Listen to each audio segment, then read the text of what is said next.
Pro League. Hello, everyone, and welcome to Playday number 5 of the APAC Pro League. I am Aimfleet, and I'm, of course, joined by Monkey Fist. Monkey, how you going?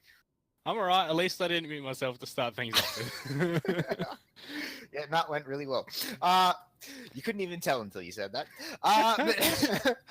But no, tonight we have some amazing games coming up for you tonight. So, first off, we have Athletico taking on Darksided. This is going to be an absolute cracker of a match.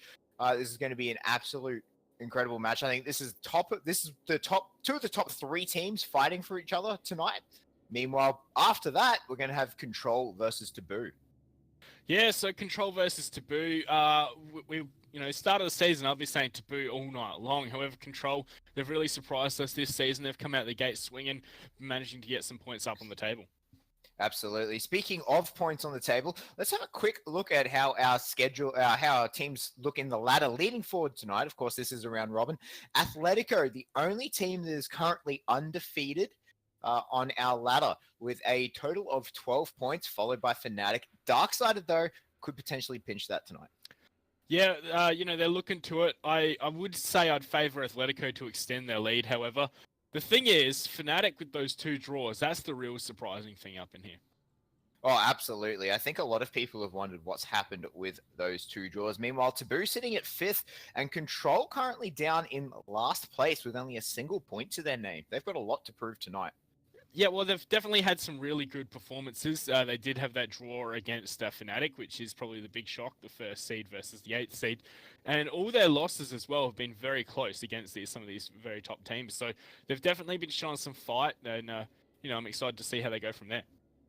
Absolutely. Control is also versing Taboo. This is the lowest team that they've versed so far this season. On the ladder. So, this is the best chance they had to win a game. But focusing on tonight's game, let's have a quick look at the lineup from Athletico. So it will be Todd, Silix, Derpe, Emorin, and Ethan being fielded on the team. This is a team that a lot of people have come to expect great things out of. Yeah, I really feel like them bringing in Ethan has been, what they've been looking for ever since they lost Neofighter. When they lost Neofighter, it was a massive blow to them, and, Ethan has been able to fill that void as that star player, that standout fragger. Yeah, absolutely. And why don't you take us through the dark side of the line? So, yes, we've got Fletch, Jack Dad, Specker, Cutie, and Virtue. Now, this is an interesting lineup that's seen quite a few chops and changes. The only ones that we've seen, I suppose, ever since the first inception of this roster is Fletch and Jack Daddy. The other 3 members, all fairly new, Cutie being the longest standing of the new ones, but still, he's only been in there for a season. Yeah, absolutely. He has done really, really well. And I think also looking at that lineup, though, people have been very impressed with Specker in the last couple of days. The last couple of nights of the Pro League, sorry. Specker has done so well. He's really stepped up. Yeah, so when he first came onto the roster, people were so critical of him. And I really feel like that might have been playing some mind games with him. So yeah, people were like, he's not fragging well enough. He's in too much of a supportive role, and still not getting those frags. So, but those last couple of nights of Pro League, he has been stepping up, showing where he's at, and really showing that he does have the pedigree to stay on this roster. Yeah, absolutely. He's been very impressive so far. But out of these 2 teams, when you're really looking at how they're going to match up, when we have a look at our 2 maps for tonight, we have Coastline, and for the first time in this Pro League, we're seeing a Villa tonight. Let's get excited about that. Yeah, I am pretty pumped, to be honest. Coastline, yeah, I think it's a really great map. It's got some really easy rotations to understand. I think that's why it's such a popular map. And then, Villa. We haven't really seen much of it at all. I've played it a bit in ranked, but that's really it. Yeah, I must admit that my really experience with this map is not the greatest so far. I've picked it up in ranked a little bit as well, but that's really about it. So looking forward to Villa, there's going to be a lot of things that people are really going to be looking at this map to learn off these teams. Yeah, that's true. What do these teams come up with? I'm sure they've spent some time straightening it out. Otherwise, they wouldn't have let it through. Both of them, would have been thinking, what can we do? What strategies do we have coming out, etc., etc. But you know, Coastline, first map, we can talk about that all later. Let's get into this in just a moment. Do you want to give us a final score prediction, Mr. Amfleet? Look, this is going to be exceptionally close. I'm going to go 6-4 to Athletico. 6-4 to Athletico. I'm going to go 6-3 actually to Athletico. Yeah, really, we're both picking the same side. Yeah, I really do think actually... Athletico... No, Athletico do have the drop over Darksided. Darksided, just, like, you know, we saw them the other week, you know, playing too static, just not being as, you know, fluid as we saw them, and Athletico have really looked good this Pro League season. I do agree. I think Darksiders have definitely looked weak in their last couple of play days, particularly against Fnatic. They had some serious issues against Fnatic. They did, of course, bring it back, but I don't think that can be attributed to Darksided changing the way that they played. Yeah. So I definitely think that you know, Athletico are going to be the favorites heading into this, just because of how each team has looked, especially last week. Yeah, now let's talk about these bans, right? So we see Blackbeard and IQ banned. IQ is banned by Athletico. I'm like, if you know they've banned IQ, then surely Darksided are going to think of banning Valkyrie. But then Athletico are like, nah, we're going to ban Valkyrie as well. So that's pretty interesting for me. What do you think of that? This is a lot of information denial being taken off by Athletico, right? So IQ information denial on the attacking side, Valkyrie information denial on the defending side. So it seems like Athletico just want to stop the information gathering that Darksided have been favoring the last couple of weeks. Yeah, well, fair enough. Lion been let through, Mira been let through as well. Yeah, very interesting. Darksided favoring Pulse on Coastline last week against Fnatic. Let's see if Athletico have learnt from them. You know, I'm expecting Darksided not really to bring out anything different to what they brought out last week. I don't think they've showed much growth so far. So to totally change the way they play in just a week, I don't think it's quite possible for this Darksided squad just yet. Yeah, and if you remember last week, there was, you know, Fnatic, there was Cutie in a clutch when he could have denied the plant and completely missed. Like, I think VSDS might be thinking they've got a few, you know, monsters to slay, ghosts to kill on Coastline here. Oh, absolutely. They really want to, you know, take it out of their system, kind of like how Fnatic tried to do on Oregon, where they drew against Control and then, like, had their second draw on Oregon as well, actually. So, yeah, it's kind of like demons in the pocket, isn't it? Just trying to free themselves up a little bit. Yeah, slay those demons, so to speak. Alright, interesting hold downstairs we're seeing. You know, this is what Darksided like to do. It's like they have a strat and they always try and build around it. Like, we've seen that Oregon meeting hold strat so many times from them. And, you know, on Coastline we got the bathroom and the kitchen area hold when you're defending the penthouse and theatre. Yeah, Darksided, they've really favored this downstairs hold for the upstairs, for the penthouse bomb site. Fletch played down there last week as well. Actually, I believe it was Specker who played down here last week. But it did not work for them last week. Let's see if Athletico have realized that Fnatic had the answers to this, and all they have to do is just copy what they did. Yeah, you can't just push straight to site. You know, you got to worry about the C4 from below. But if you got the man, you know, advantage, you can surely just waste a man with a C4 death going for the plant and then plant again. Like, there's very little they can do. Of course, it is Pulse, so you could just start floor banging you. But, you know, that's easier said than done. Yeah, but now Jack Daddy's down there in support as well on this mute. But it looks like Athletico is going to do something completely different here. And they're taking from Aquarium, and they're going to push their way into the hallway. Yeah, that's interesting. It's not something you normally see. These players that are inside the theatre are so hard to clear on out. It's a small room with tight angles, and, you know, only the one wall you can really open. Of course, you can come below, but that's what that mirror on the wall's for, to deny. Oh, absolutely. And now this Fletch on this Pulse is actually going to spot Emerin on the outside there. But the rest of Darksided are all huddled up in that theatre room. Yeah, it is very strange. Looks like Todd's going to be the first one down into the lobby. Still wary of this castled off bathroom. Oh, that's a toss, Ethan. Nice one. Yep, that's it. That's practice right there, isn't it? And no, Todd from below manages to find Cutie's head through the Oh, what a find from Todd, and now that is going to make Dark-Sided on the run as they try to not get themselves shotgunned. Ethan's going to get himself another one as Specker drops down, but Fletch also traded back Todd. Yes, that's that buck from below, no longer going to be an issue. Fletch also opening up the run out so he can jump on out on the line if he so pleases. But it's really slowed down now, hasn't it? Yeah, it certainly has. Dark-Sided doing a very, very good job is trying to stop this momentum. Ethan being very, very cautious of that downstairs. Virtue going to step up. He thinks the bomb's going to go down, but with only 45 seconds left, they haven't made their way in just yet. Fletch gets himself Ethan as Virtue's also going to go and find Silex's head, and Dirtbait and Emorin are now left in a 2 versus 3. They've managed to get the diffuser, but Jack Daddy finds Dirtbait, so it only leaves it up to Emorin. Oh no, and he's missed those shots there as well. Fletch with that mirror.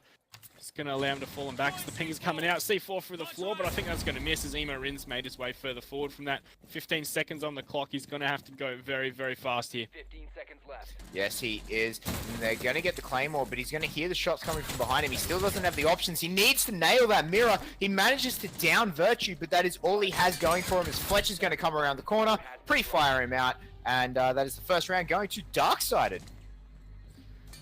Yeah, well, there we go. Darkside is showing up nice and strongly on this bomb site.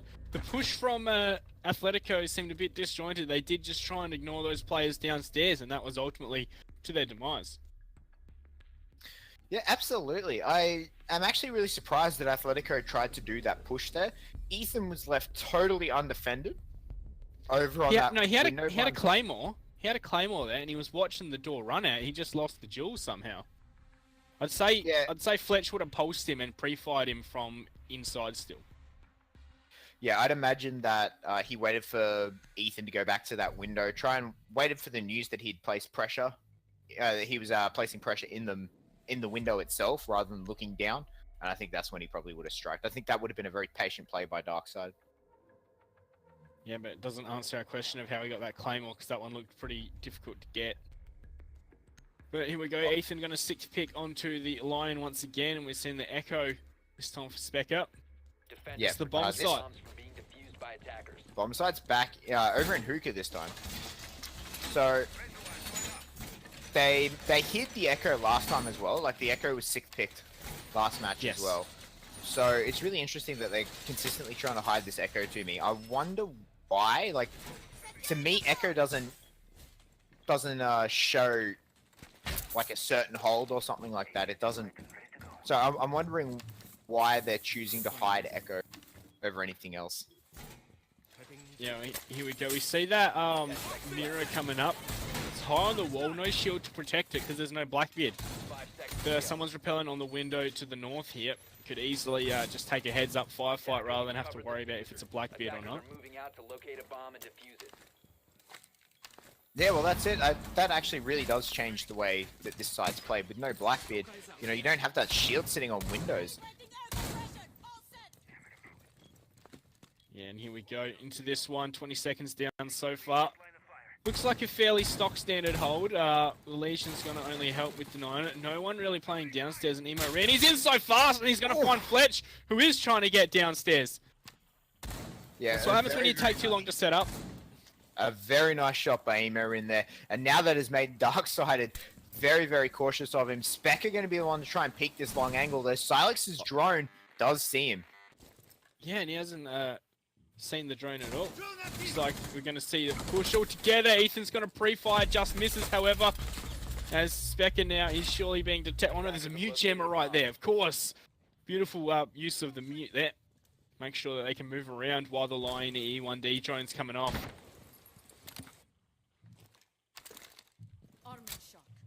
Absolutely, and they're still very, very set on taking this stairwell here. There's Ophia's coming out, all 4 coming out, and they are just going to run away concussed. Beauty and Spec are trying to wait for that concussion to run off before they get charged, essentially. Legion Mines coming out as well. Virtue going to take out a nice drone. There's Dirtbay finds Specker from downtown. That was a nice shot. Yeah, all the way from outside. 5-on-3 man advantage in Athletico's hands right now. Minute 20 on the clock as well. Athletico looking a lot stronger on this attack than they were on the last one. Virtue just gets shotgunned all by Todd. What a find. Now Now that leaves it 2 versus 5 here, and Darksided's chances are dwindling. It's going to take a hero play at this point, but it's not going to be Jack Daddy as Todd removes his head, and that only leaves us with Cutie. Cutie manages to get one. He manages to get the trade, but the plant goes down. Emorin not gonna put an end to that dream as he takes out Cutie. Yeah, great round there from Athletico. They got those picks. They worked them very nicely. Oh, that's a nice shot by Emorin as well.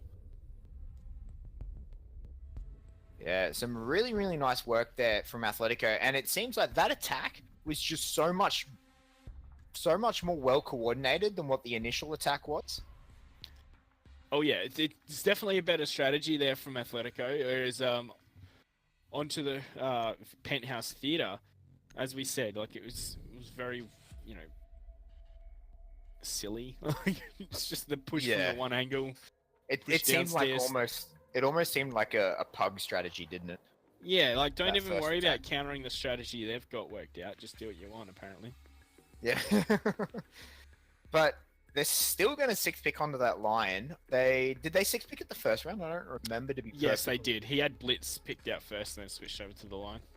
Okay, so 6-picking line every three rounds. And interestingly enough, Darksided showing their lineup this time. Saying, okay, they know what we take. Let's just take it again anyway. Yeah, well, there we go. Solix not having any impact so far except for a death, whereas the rest of Athletico have. The same can be said for Specker on VSDS. 1 assist for Specker, actually, and 2 deaths. Yeah, I'm not really, like, Silex, both Silex and Specker play very support-orientated operators. Yes. Especially Silex does a lot of planting and things like that with the diffuser. So Silex very much has, like, both Specker and Silex have to keep themselves alive for them to do their utility jobs. They're not putting themselves in danger because they're droning and things like that. So naturally, those two people are going to be lower on the scoreboard. Yeah, but that being said, Habana's a great fragger. Yeah, that is true, but you know she still has to stay alive to use her X-Kairos as like they're really important because you know they're the only hard breach. Yeah, but once you've used them up, it's time to go ham with the Bearing 9 and the Type 89. Well, absolutely, I do agree with that. Nothing, in my opinion, nothing beats a good Fragmite. Yeah. I am a little bit biased. He's my favorite operator. But yeah. His rifle's not too bad either. So, but no, I agree. Those two operators are both very, very good at fragging. But you could say the same about, you know, Echo. No recoil on the MP5 SD, so really, really good as well at landing those headshots. Same with we see Spectre on Mirror a little bit as well. But Virtue gonna find Todd. Not gonna fall for that trick a second time, Todd. You're gonna have to come up with something new to get that next time. Yeah, that's Todd off the board so far. Very quickly, and then we've got 2 members of Athletico just watching the downstairs rotate. Looks like Derpe's going to have to push up in instead of Todd take over his duty, try and deny this mirror hit. That's going to be the first quarter call. And while the call's coming out, he's going to be able to do so. Oh no, he doesn't want to take the mirror. He's looking for the frag. Yeah, Virtue's going to run off though. Derpe needs to be... I'm pretty sure he saw him there. So he's going to have to either be really, really patient or else he's going to have to attempt to find him somewhere else on the floor. Oh, he's going to go back to it. Derpe's ready for it, but he can't land the shots. Virtue's going to go low, but that's it. As those Habana charges are going to open up the hatch from below, lying EE1D coming out. Virtue is getting bullied right now. Yeah, but he is not in a good place, but he is doing so well to stay alive and just eat through the time of Athletico right now. Yeah, Athletico, they look a bit lost, don't they? And Ethan, he's going to get run on out by Fletch there from the kitchen. Beautiful stuff. 3-on-5 man advantage to Darksided. This feels like it's the last round, but flipped around. Yeah, this is going really, really poorly for Athletico, and just a couple of changes by Darksided, and we're seeing how much of a difference this has made. As Athletico now being forced into a Billiards push, Silex going for the plan as QD lands the headshot onto Emorin, but the Yokai drone is here to stop it. They finally managed to get one. A second one's coming down. Jack Daddy lands the C4 onto Derpe, and Virtue's finally going to take out Silex when the smoke clears. And Darksided don't lose a single member. Yeah, great hold there by Darksided. Now they're going to go back to the other bomb site they held dominantly, which is the Theater and Penthouse. So, we're expecting another good round out of Darksided here. They've impressed me so far. on Coastline. Yeah, they have shown up really, really well, but I think this can be more attributed to Atletico's lack of a push so far. Like, the second round was the only round that they really seemed to have been active in it. Yeah, The first round was exceptionally passive, where they just sat around and held angles for, half the round. And then that round as well, they had 4 members trying to find virtue for like half the round as well. And so it was just a very, very passive push from Athletico. Yeah, well, the thing is, it really feels like they're playing like old style Athletico, where they would, they'd have to execute a strat, and if one thing doesn't go right for them, they just fall apart. Yeah, it's very reminiscent of old school Athletico, isn't it? I actually really, I want to see Athletico be a bit more active on their pushes, be a bit more proactive in their abilities here. They're a very, very strong team, and so far they've had a relatively easy time. Like, they haven't versed Fnatic yet. This is they're versing Darksider now. So when it's all said and done, this is Darksider have had their 2 hardest matches are over after this week, right? Like, so they've only really got one way to go on the scoreboard, where Atletico still have to verse that Fnatic team. So if they lose to Darksider here, they could be pushed down to 3rd. Yeah, it's definitely going to be very tightly contested, and these kind of matches are the ones where it matters the most. Absolutely. When it's very, very close, they need to be pulling out the victories. So we need to see Athletico be a bit more proactive in these attacks. We need to see their strategy look a bit stronger than just hope we get some picks and then go from there. And look, we got the exact same setup from Darksider, and it looks like Athletico want to attack in a very similar way. I really hope they don't, hey? Like, that push was so... If they do decide to push it that same way, they need to be more active in their push. They sat around in that corridor for so long. They need to get more people down to support Todd downstairs, because Todd can't do his job and buck down from below to put pressure on the people on the site if these 2 VSDS players are still playing downstairs. Yeah, they just need to clear out the people downstairs. It's not, whether they can get the support downstairs. They just need to kill them. Yeah, exactly. So they need to... They've pushed in the exact same way so far. I feel like they need to maybe push in from the bars, from the first bars, so they don't all have to funnel down this one stairwell to be able to get these frags. If they push in from the bars, they can take the hallway. They can, come in through the kitchen. Specker's in a great position here. He's completely undetected in the security room.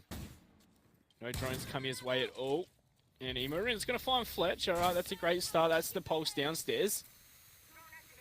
Yeah, that's he's just picked that glass at just the wrong time. Derpe with a very, very nice hole right here. And he doesn't know he's actually looking at the leg of a Darksider player.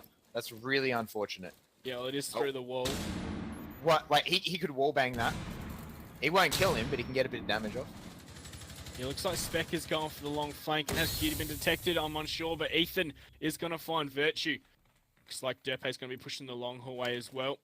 Call's coming on out. Surely the plant will be coming in just a moment.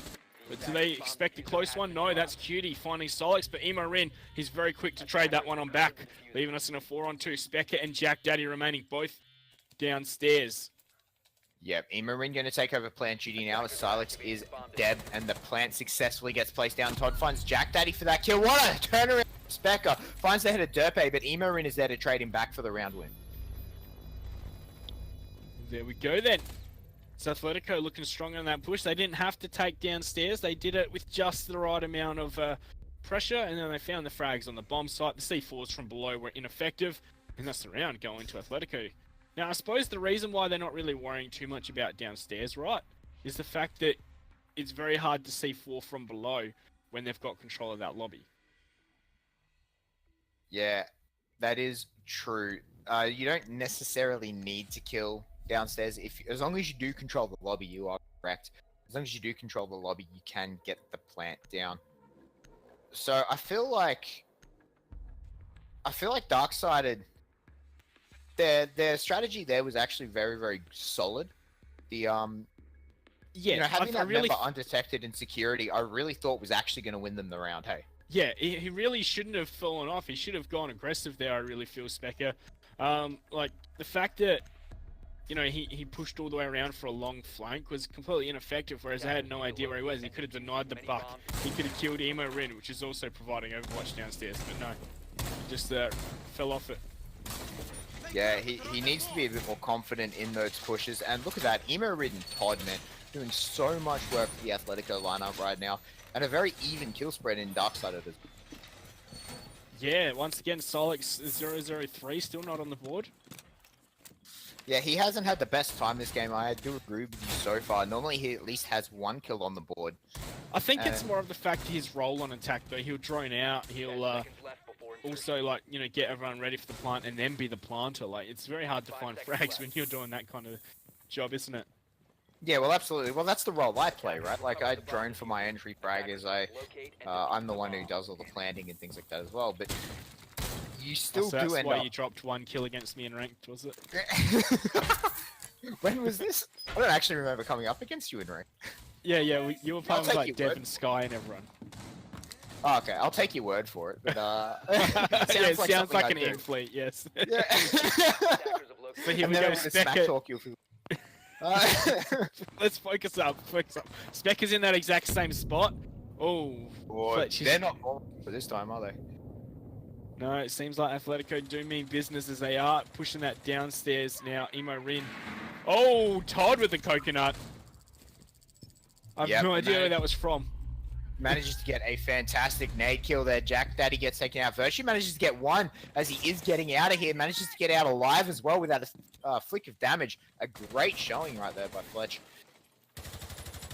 Now they have completely cleared out that downstairs area, so it's just going to be a cut and dry attack, it feels like. Spec is still downstairs. Specker is still downstairs in that security room. Oh, yeah. But not in the area where the C4 is going to come on through. He doesn't have a C4 either. No, but he can have a fair bit of impact as well if he does time things right here. And he can actually pick up Todd as well, which could be game-changing. Yeah, it seems like Todd just took quite a bit of damage. I think that was through the floor, however. As now Darksided are holding this top floor, and it seems like no one can push him out, but Emo Rin will find Fletch. That's goodbye to the Pulse now. Still repelling on the back. Athletico being a lot more proactive, you can see, this attack. So it seems like they've found their confidence and they found their group. Maybe just warming up a little bit these first couple of rounds. Yeah, well, they do have the man advantage, 4-3. Todd is, however, very low, and it looks like Specker wants to start making his move. He might get a nice little run out here. Oh, is Todd seen him? Todd's seen him now, and he's going to go for it. Specker actually manages to find Ethan, but fragged on the way back in. I really feel like Todd should have said something just then. Ethan should not have been caught off guard. Oh, it's very swift, although it is sometimes rather hard to give the calls. But 3-on-2 now, Cutie and Virtue remaining. They do have a mirror window to their advantage. And a C4 on the table still, and 30 seconds on the clock. They're going to have to go fast here. Oh, they're going to need to move very fast because Virtue is not going to let them get this plant if they're not ready for it. Cutie's also managed to crawl his way through. Can't go any further forward though because the hatch is open, but he's going to jump over the wall. He finds Silix. That's the plant being stopped. Emo Rin's going to trade him back though. So now it's all up to Virtue. 5 seconds left as the plant is coming down, and Emo Rin finds the head of Virtue for the round win. Yeah, there we go. Emo Rin, that's pretty advanced position. I've been worried about the mirror window there, but not to be.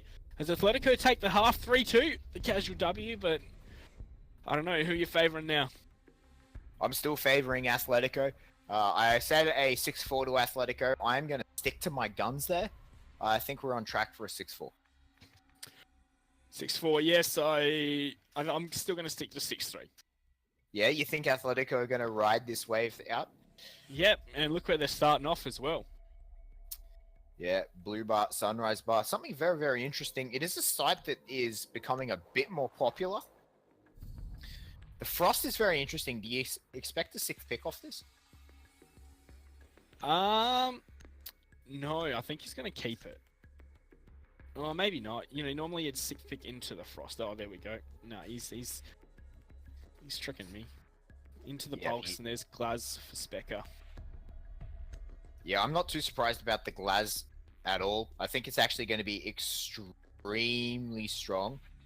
on the bar push. So this is a very, very good hide by Darksided. The pulse is interesting to me. I don't see what you have to gain by hiding the pulse out. Yeah, I think it's, I don't know, sometimes it's just that, you don't have to hide anything else. You may as well just hide one thing, or like make them think that there's going to be a frost, so every window they jump in, they're checking their feet, but that could also be the usage of the 6th pick there. Protect your bombs from being defused by attackers. It'll be interesting to see if... I'd really like to hear comms around, like, 6th pick reveal phase. To see if, the teams are talking about, alright, are they going to keep this? What do we think they're going to change up here? Like, it'd be, especially when you see something like the Frost there. If they actually, if the, the attacking team thinks that they're going to keep it out there. Do you think maybe that teams are thinking, like, I don't know, every 10-man I've played, with the 6 picks and everything coming on through, I haven't really paid attention to what the other team's got. Like, I don't know, I take it like every other Siege game, I feel. So, fair enough. Well, I mean, you do get used to not seeing the lineup first, so... Yeah. So most of these players, in fact, I believe all of these players, are so used to not knowing what they're versing that I don't think it really makes a difference. The 6th pick probably wouldn't make a difference to them at this point, because they're so used to the unknown.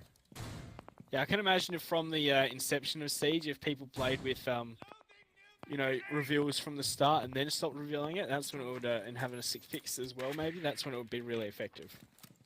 Oh yeah, absolutely. Over time, it'll become a bit more effective. Oh, it's gonna be nice. Here we go. Goodbye. Goodbye. Oh no, it doesn't land. No, he didn't move. It just didn't land. Where did Fletcher's shook. Where did that go? What? I don't. What? Did that must have landed on the other side of the C4, on the other side of the railing, sorry. It's the only explanation I have. Yeah, it was, sometimes C4s can be a bit dodgy with where they land, but yeah, that one looked like he must have missed the toss. And Fletch must be counting his lucky stars right now. Yeah, we could see he got off his drone and he was like, how am I still alive? He was unsure himself. Yeah, he must be praying to the Siege gods right now for that one. And Darksided is slowly trying to make their way in. They've used a minute 30 now, and they're starting to run out of time here. Yeah, it has been a very slow push. I'm not sure if they're used to attacking this bomb site. It's not something you see come out too often. Normally, the kitchen is the third favoured, sometimes first, depending on which team it is. So I'm going to suss out the bomb site. Marini's just going to make a little sweat hole to watch this door. A sweat hole? Yeah. But, yeah, no, I'm very interested to see how Emo, and particularly from this spot, is going to actually manage to play out here, whether or not Darksided is going to be able to find him, because Darksided have taken little to no meaningful ground so far. Yeah, especially with 40 seconds on the clock, but they are above now, and that can just completely shut down a lot of these angles that are going to be attempted to be held, especially with so little C4 on the board now, or none to be exact. It's going to be very hard to deny the top floor push, and here comes the push into the bomb site. Looks like Solix is going to toss out a smoke bait, but Cutie's gotten in there, and he's going to start planting that bad boy. Oh, the Echo drone is going to deny it, and here comes the Babes. He can't get out in time. There's Solix's first kill as he goes down. There's another one for him, putting us in the 4-on-3. Specker is going to pick up the diffuser instead. However, the grenades, Echo's going to deny it, but then Todd's going to run with 2 frags, and Ethan onto Jack Daddy to finish things off. That hold was great there from Athletico. That hold was amazing by Athletico. I was really, really scared when Specker pushed his way past the smoke grenade to plant. So I really thought that they were going to let that plant go down, thinking that the plant was safe right there. Alright, 4-2 now. Athletico going to go kitchen as their second bomb site now. Yeah, so kitchen going to be a little... This is very unorthodox by Athletico, isn't it? Both downstairs bomb sites. Yeah, as I said, like kitchen is one that some teams choose like to choose. So Athletico, they I think they were hoping on getting a few rounds on attack, and I think they want to lock it down on defense here. Yeah, absolutely. It does seem like they're going to be going this, trying to ride this wave through. But this kitchen, I feel like the kitchen is the easiest site to attack. Yeah, I don't know. It's easy to get into, but like, you know, once you start trying to plant, that's when you're a bit exposed. That is true, as there is a lot of angles that you can get attacked by, even from inside. And you do need to take control of above here, which, you know, Cutie on that Jackal, going to be very, very good at destroying the floor. But that's really all that they have available to them, unless they're bringing breaching charges. Yeah, that's a pretty interesting pick as well, the Jackal. Of course, he does have that secondary shot going to start opening up the floors. We see some synchronized reinforcing happening here. Yeah, the judge is definitely going to give that a solid 9.5 out of 10. You know, if they both managed to raise their feet at the same time, it would probably been a 10 out of 10. Attackers recovered the diffuser. Attackers. Oh, here we go into this first round. Just seeing the look on your face. Alright, so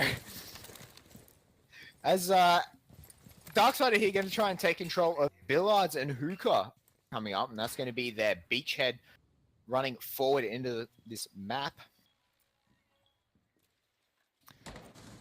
Yeah, and we got Specker watching the rotate from the front door into the lobby, of course. Sorry, the Lamborghini doorway, I should say. Was there some quick ground taking here by Jack Daddy? He was already in above. Is there any resistance from Athletico up here? Or are they just letting him have it? No, I don't think there is at all. They're all downstairs right now, which means that as soon as they start getting the ITA on that floor, their lives are going to be a bit more painful. I think they might just be hoping for a late rotate up above. Oh, here we go. You spoke about it. It's going to start pumping through the floor. Yeah, Silex on this smoke, he is going to be... They know exactly where he's going to be sitting. There's nothing new for a smoke to be sitting around here. Yeah. And Cutie is just going to try and pin him down, try and find him. And you can see even Emorin is sort of having to move around a lot here. Yeah, this hold from Athletico is fairly static. I'm not sure if I like this, but let's see how it works out. Do they have something hidden in their back pocket? Yeah, Ethan in a very good spot to try and get a flank as Cutie's going to find Silex. That's smoke being taken off the table above. That's a very important kill there by Cutie. Yeah, see, there we go. I said I'm not sure if I like how this is going, and that hasn't started off great. Smoke, probably one of the most important anchors off the board to start off with. 100%. And I do agree with you. I think this is way too static by Athletico. Derpe just missing the shots on the Cutie, but he's going to get tagged up by Fletch as he's trying to rotate around. And, you know, they're starting to drop like flies here, and so far they haven't done a lick of damage to the Darksided squad. Yeah, well, the thing is they have burned a bit of time, 50 seconds on the clock. Gonna have to see a push come on in, and, you know, other remaining members gonna be able to deny it. Looks like Emorin's gone for a bit of a flank, and he is gonna be spotting Virtue there. But at the same time, Fletch is taking down Todd. This has gone pretty south here for Athletico, leaving it as the 2-on-4. Yeah, 2-on-4, and one of them isn't even on site right now as Emo's finally coming in through the back door. Ethan's got a fair bit of work ahead of him as he's listening to that flank go down. The C4 comes out. He's missed it, unfortunately. He's going to get tagged to the crossfire. Fletch protecting his team beautifully there. Jack Daddy picking up the final kill as he stops the plant. Well, yeah, as I said, completely static, no denial upstairs. Darksider just walk on in. Oh, that was nice. And, you know, finish the job. Like, take a few from above, push on the site, and that's easy as. Absolutely. So 4-3 now. We're starting to slowly creep up here to our match point, and Athletico, they're going back into kitchen. Yeah, I don't know. I'm expecting it to be a bit more aggressive this time. Well, you'd hope that they've learned from it, because the setup and the hold itself wasn't bad, but there needs to be so much more dynamic, so much more loose, and they need to rotate around a bit more, I feel. Yeah, that's true. Ethan, he's going to be on the mute once again. If that C4 had gone through, it wouldn't have been effective anyway, because like as the C4 landed, you saw the Thatcher nade go off, and that destroyed that C4. So That was pretty unlucky as we look at the kills. Emerin and Todd stepping up once again. Derpe and Ethan, Attackers have discovered not to their usual level. We saw Derpe get 1 kill, which was on the... Who was he playing? The phone ringy one. Dokkaebi. But he hasn't gotten a frag since. That's, you know, that was in like the second round. Attackers have located a bomb. Yeah, Ethan definitely not playing up to his normal degree. Ethan dropping double kills quite regularly, and you know, Athletico are in a bit of a sore spot right now because if they let this slip away from them, Attackers recovered the bomb diffuser. it puts them in draw territory if they don't take this round. Like that's a serious concern for them at this point. It's not that it puts them in draw territory, but that it'll be closer to a draw. Draw territory is 5-5, my analogy. Yeah, but it'll be something on their minds. Like if you're sitting at 4, like I think that it's being, you know, if you're sitting at 4-4, you have to start considering the fact that you're going to draw against this squad. No, it wouldn't be playing in their minds at all. You're the one that reckoned it was going to be a 6-4. I do it's think going to be a... it'll be 4. I reckon it's going to be 6-3. Just watch. All right, let's hear the phrase "fleas wrong" again. Yeah, well, we're probably both going to be wrong. It is going to be a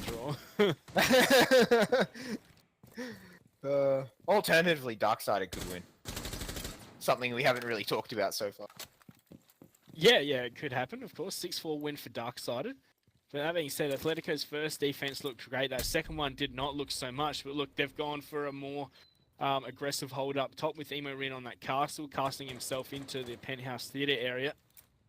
He's going to just wallbang into VIP if they so is attempt to go near it.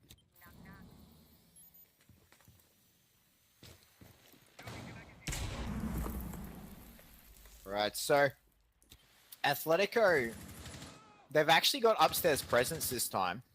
Gonna try and protect their, you know, the upstairs just a little bit. Make sure they don't get shot through the hole. Ooh, and there's Emerin. He's going to find Specker to start things off with, and he's gotten back to the bomb site as well. He just dropped through that hatch. Top of the floor above, I think that was Ethan getting melted, but he's going to stay alive for a bit longer. Yeah, manages to get his way out. Silex at half health. We can't really, like, Athletico can't really afford to lose that smoke so much. Yeah, interesting to know that Atletico didn't go for a mirror. Yeah, actually, that's something they missed last round as well. They didn't have the mirror. Mirror is basically mandatory on this kitchen defense side. Ooh, we're going to see that Echo drone taken on out. Jack Daddy is super lit right now. I wonder where that happened to. It looks like they're getting ready for the push. We're going to see the scans coming on out. But he's not ready. Fletch is going to fall to Derpe thanks to some unfortunate droning or baiting here by Silex. Going to see Derpe peek on out and find Jack Daddy. That's another one. 5 on 2 now. As there is 15 seconds to go.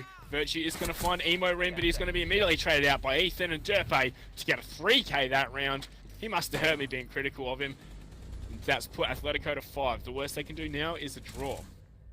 Yeah, that was really, really well done. Derpe just picking up that kill on the Fletch was just so unfortunate. Just charging straight over him. The worst thing is he probably, if he'd looked down, because he was ADS, his sight hit the feet. So, like, it was just really, really unfortunate there. Yeah, well, here we go then. Potentially final round. I'm calling final round. Yeah, I'm going to call final round as well, I think, here. I would like, of course, my prediction needs to be true, though. I would really love it if if I was right.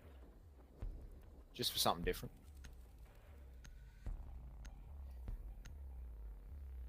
Well, 6th pick. Are we going to keep that cap can? Probably not. Just those trap operators to keep them thinking about them. That being said, Capcan wouldn't be a bad pick, especially with the lack of IQ. Absolutely. With the lack of IQ, Capcan could be exceptionally strong, especially if you place it near entry doors, not so much like closer to the site, but like just do a run around the map. I think it could absolutely be very, very useful at stopping, at just taking a bit of damage and just being more of a hindrance than anything else. Yeah. Keeping guessing. Like, you know, the amount of time you've taken some damage from a cap can just...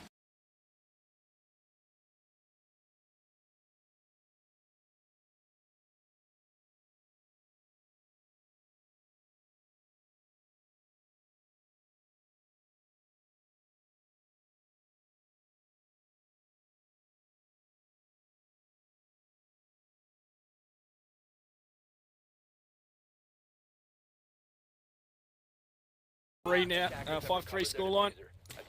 Back in the bars bomb site, which we saw a beautiful hold from Athletico, complete denial. There was no real pressure from Darkside at all towards the bomb site. Well, there was some pressure, but it was just completely shut down, wasn't it? Yeah, it really was. Atletico put an end to that last round. Let's see whether or not they can replicate it this round, as Ethan going to be very confused about that, finding no one on his pulse scanner. Yeah, he's unsure as to where they're going. It looks like they're all just rappelling up to the roof. Ethan not going to be able to do the exact same run out on Fletch, I'd say. He's a bit too careful for that to happen. Yep, and the best thing about Fletch is, you know, he learns round to round. Like, we see it every single time. Whenever he dies to something, like if it's something like a run out or a cheese or anything like that, he is watching for that for the rest of his life now. Well, minute off the clock now. Everyone's still at full HP. This top floor control is coming in ever so slowly here. These holes are going to offer a lot of information, and Cutie, in fact, is going to find Ethan. That's the pulse completely off the board. Yep, finding him all the way over in kitchen, managing to kill that rotator, that lurker off into the side. Whether or not Athletico playing very, very heavy in this red entrance room, and oh no, Specker losing a bit of a gunfight there. He does finally manage to pick up Todd as Fletch finds Emo in, and Cutie finds Derpe for a quick 3k for Darksided, which is only going to leave Silex, and he's being shot from every different direction right now. And Darksided know exactly where he is. They know they have control of the blue bar, and they're going to start making their way into the plant. It's going to have to be an absolute massive play here from Silex if we want my prediction to be true, but I'm not feeling it. There we go, Virtue's going to shut it down. 5-4. Are we going to see a draw? Are we going to see an Athletico win? One more round to decide it all. Yeah, that is it. And I think if they do pick up a win here, the team that does, which obviously has to be Athletico at this point, it's going to be such a boon going into that second map. Yeah, it definitely is. I feel like it's going to be anyone's game, I feel. But Penthouse Theatre now for Athletico. This is the first time they haven't picked a bomb site downstairs, and this could really confuse the VSDS. Yeah, this is the first time they're going upstairs, and they're going back to the penthouse. I would have thought, if anything, they would have gone to Hookah over penthouse. But, you know, if you're going to bring out a different bomb site, it may as well be on the last map, right? On your last round. Right then. Sixth pick, anything going to be changed out? I don't believe so. This is a fairly strong lineup. If anything, I expect the Bandit to be taken off, and we see nothing. To locate and defuse bombs. So, Athletico, the hold that they have here has to be good. I'm going to be very, very... I must admit, I am going to be surprised if we see a Darksided draw here. I'm still suspecting Athletico to win this round. Yeah, we have been fairly negative towards Darksided, haven't we? I think you just want your prediction to come through. As much as I'd love my prediction to come through, I think Darksided has played this very, very well. I would have thought Athletico would have had an easier time than this. Yeah. But Darksided have definitely put up a fight. Even the rounds that Athletico have won have been very... They've had to fight for every little bit of it. Yeah. So, Darksided have played exceptionally well this map. I just want to point out, though, like, the last couple of weeks, like, the performance was seen from them, like, okay, they had a one good map against Fnatic. But, like, even then in the Paris Major qualifiers, they really didn't perform. But it looks like, you know, we spoke about them changing their style. It looks like it's slowly coming into, you know, fruition in what they wanted to do. A solid strat-heavy style that's working for them. Yeah, absolutely. I'm not sure who their coach is, but they're obviously doing, a fair bit of work to just start fixing this lineup, starting to fix some of their mistakes and some of their flaws here in their decision making. So, Darksider, in the 3 weeks that we've watched them, Virtue finds Todd sitting all alone in VIP. How did he get him? Wait, how did he get him? What? Was he clipping through the wall or something? He must have been clipping through the wall. That's the only answer I have. Is there a drone hole there? I can't see one. No, there's not. Because the drone hole's further to the right where he's standing so now. you can see the blood splatter. Oh, that is unfortunate. That is, but either way, it's a 5-on-4 to Darksider into this round. Virtue's taken a little bit of damage there. Bomb located by attackers. Must have. I think he stepped in a lesion mine. That's where that has come from. A bomb has been located. Yeah, certainly. But yeah, going back to what I was saying before, Darksider, they've had so much improvement in the last 3 weeks that we've been watching them between the qualifiers and the pro leagues that I'm really impressed with how they're coming, and I think they're going to be really, really strong by the end of this season. Yeah, I'm definitely looking forward to seeing how they perform. As we are going to be getting ready for the push with a minute on the clock. Still a bit of denial up. There's 2 C4s potentially if Emo Ren's got one. No smoke babes though.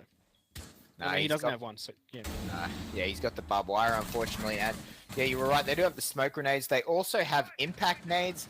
No, they don't. Sorry, as Ethan's going to be taken off the board there, and maybe a couple of goon mines kept aside. But it's looking very, very dire for Athletico right now, isn't it? Yeah, the push is coming in. 30 seconds. Looks like Derpay's going to get his Echo drone in from behind. Going to try and deny this plant to hear the C4 come on off, but nothing denied. Plant's being stuck. Emo Rin's found Virtue, and Silex is going to find Spec at 3-on-3. Yep, 3-on-3 right now. Fletch has the diffuser. He drops it as he gets dropped by Silex. Cutie's going to take out Emo Rin, which leaves us on a 2-on-2. And Athletico have brought this back so well right now. 5 seconds on the clock. Oh, it's over. It's over. It's over. Derpay, he's going to have this. That is game. Derpay with an Echo drone going to be finding map number 1 for Athletico. Oof, I was thinking if Darksider take this round, it's going to get a bit spicy with that first kill. But, yeah, there we go. Athletico do manage to take it 6-4. Your prediction coming true?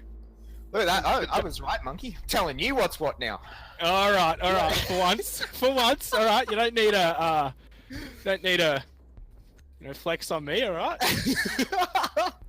It's all right. I'll just remind you at LAN this weekend. But yeah, 11 kills for Emorin. He stepped up so well. A lot of good work by the Athletico squad there.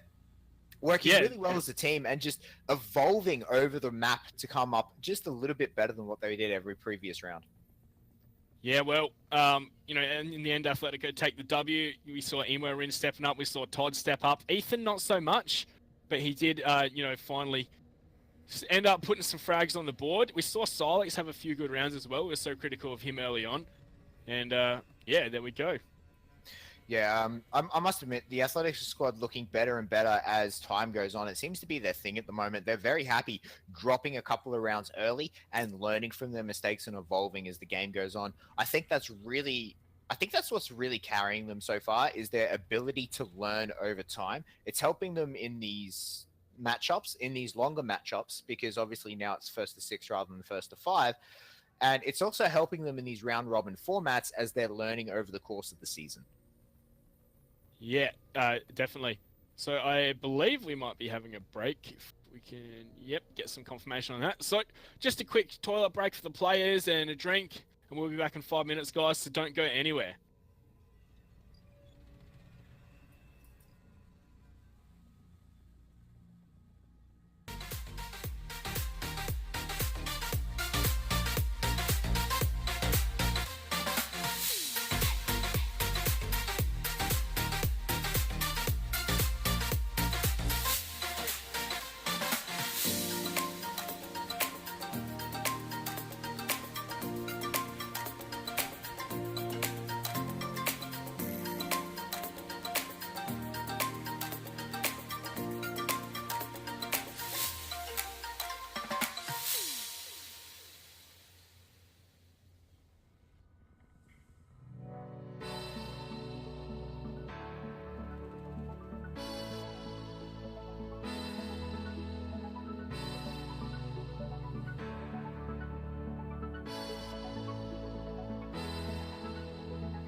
Hello, everyone, and welcome back. We are up to match number 2 between Athletico and Darksided. I am AMF Lee, and I'm, of course, joined by the one, the only, the best mustache in the ANZ region, Monkey Fist.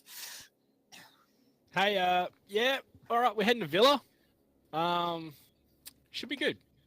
Yeah, well, But- this is, of course, the first time we're seeing Villa all this Yeah, game. in the ANZ region, of course, or I think in all of APAC. I'm not sure if it's happened at all in any of the other APAC regions. But I don't know. think it I'm has. not sure how this is going to play out at all. Yeah, I'm very interested to see what happens. We were talking about it before, and we were expecting to see a fair bit of the games in Aviator Room and the other upstairs bomb site as well. Yeah. Not expecting to see a lot of the downstairs. Well, if a team wins 2 defenses upstairs, they're going to be forced onto it. And then as for the downstairs bomb sites, I'm not exactly sure where they're going to pick. So maybe library, or you can go for the kitchen. Yeah, and of course, no basement bomb sites, of course. So basement going to be a fairly safe spot for the attackers to enter, not having to worry about too much down there unless there is a roamer down there.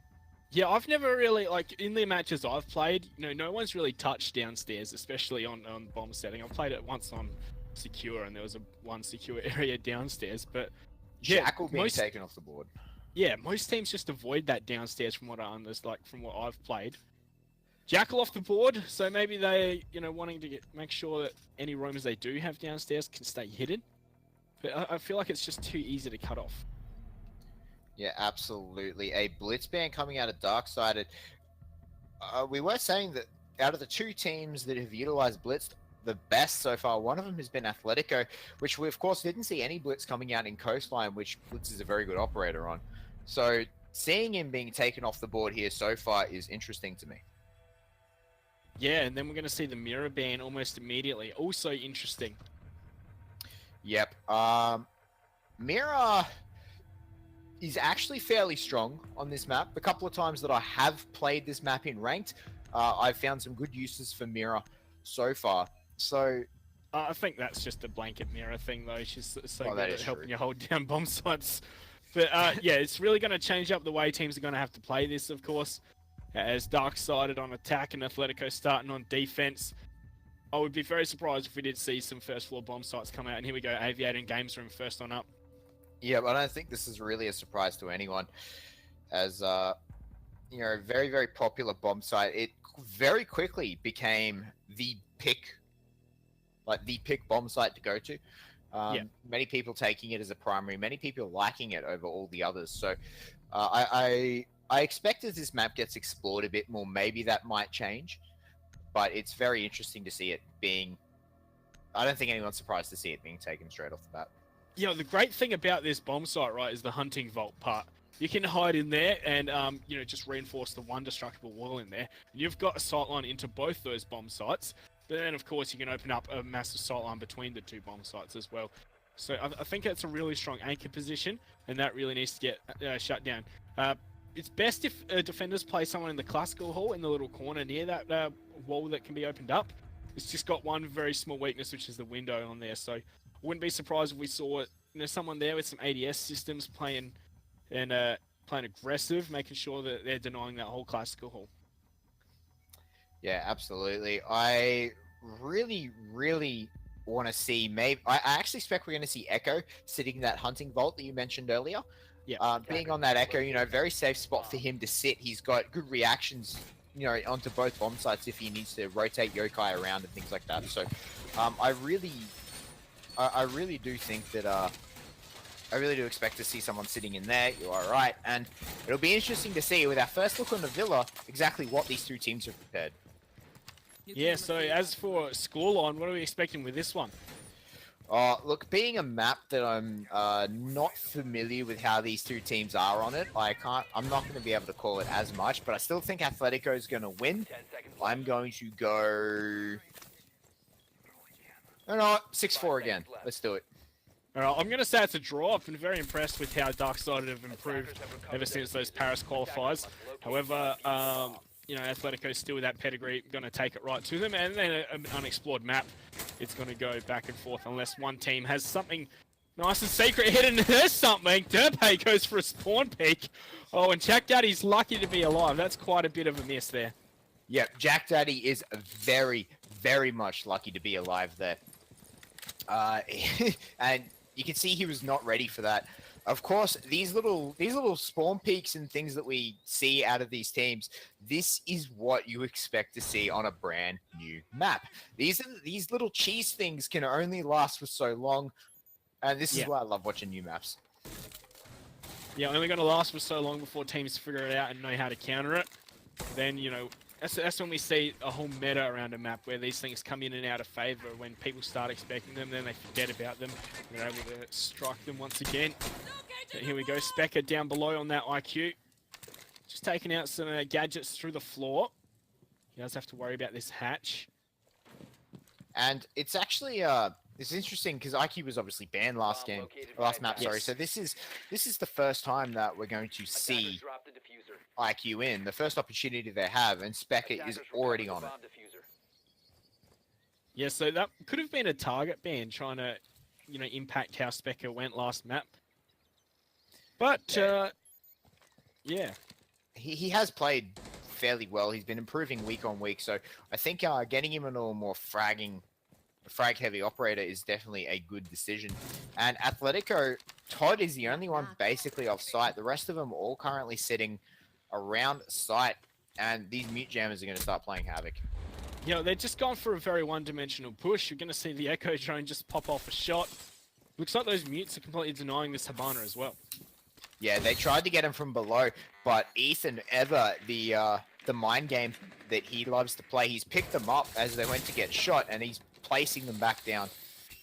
So finally they're going to get a little bit of a rotation hole. It's not the one they want, but, you know, it's going to have to be the one they're going to have to settle for. Yeah, they have to make some kind of avenue into the bomb site. Of course, they can't just funnel in through the doors or they'll just be melted. If there's 30 seconds on the clock, they're surely feeling the pressure.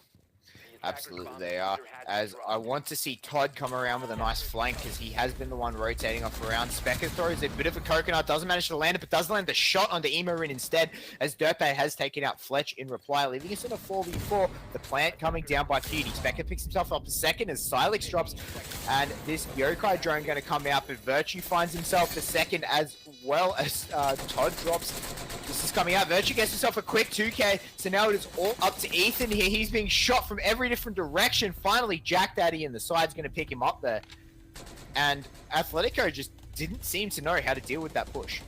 Yeah, that was a very nice aggressive push facilitated by the Lions, of course. Yeah, Athletico, they seemed like they were half ready for it, but as soon as they lost their emo ring out in the hall to deny that whole hallway push, they had no answer. So maybe putting a mute up there so the emo ring can peek around when the Lions coming on out would be a great adaptation I'd be expecting to see from Athletico. And yeah, just, you know, hold down the doors when the pushes come in. Just shoot at them. Exactly, right? Like, I feel like if maybe if they had the Bandit, they could have actually have destroyed the X-Kairos pallets rather than, you know, the mute jammer just being a bit of an inconsistency. So rather than just being an annoyance, sorry, is what I was trying to get at. So yes, I really do think that I really do think that they a bit of a lineup change could have produced better results there. And here's that Bandit coming out now. Yeah, and this time Ethan's gone for the castle, not sticking with the mute. No, that I feel like the mute was a decent decision, but with them with Darkside obviously favoring IQ and obviously a lot of the floors being destructible, I don't think the mute's going to be as effective. Yeah, that round would have been completely changed though if we'd seen Derpay find that first pick onto Jack Daddy. Oh, definitely, I do agree with that. Because that Lion was like 80% of that rush or push just then, wasn't it? Yeah, it really was. Just forcing Athletico into, you know, a poor decision or a poor decision. You don't really have much of a choice sometimes. Yeah. Stuck between a rock and a hard place. It's a cliche, but it's an apt one. 10 seconds remaining. It kind of is, isn't it? It's just... It's a bit unfortunate. Hopefully Athletico can make the changes that they need here. And Darkside are kind of hoping that they don't. Being able to pick up more... I think if Darkside pick up the first three rounds, we'll be seeing a Darkside match. Yeah. Yeah, I reckon you might be right. Darksided look a bit more prepared on this one so far, at least after that first round. Athletico had a setup, but as soon as the push came, they just fell apart. They're definitely Athletico not having the best time. Maybe they're not as comfortable on this map as they seem to think they are. Maybe they were hoping that Darksided wasn't comfortable on it. Like, 'cause if you let it get this far through the ban phase, something is, yeah, you obviously feel comfortable, or you think you're more comfortable than the other team. So maybe Athletico was comfortable playing Villa because maybe they have spent a bit of time on it, but it seems like Darksided just have a bit more of the answers so far for them. Looks like that UFO was seen there, skimming along the floor by the drone, but then the drone was promptly taken out.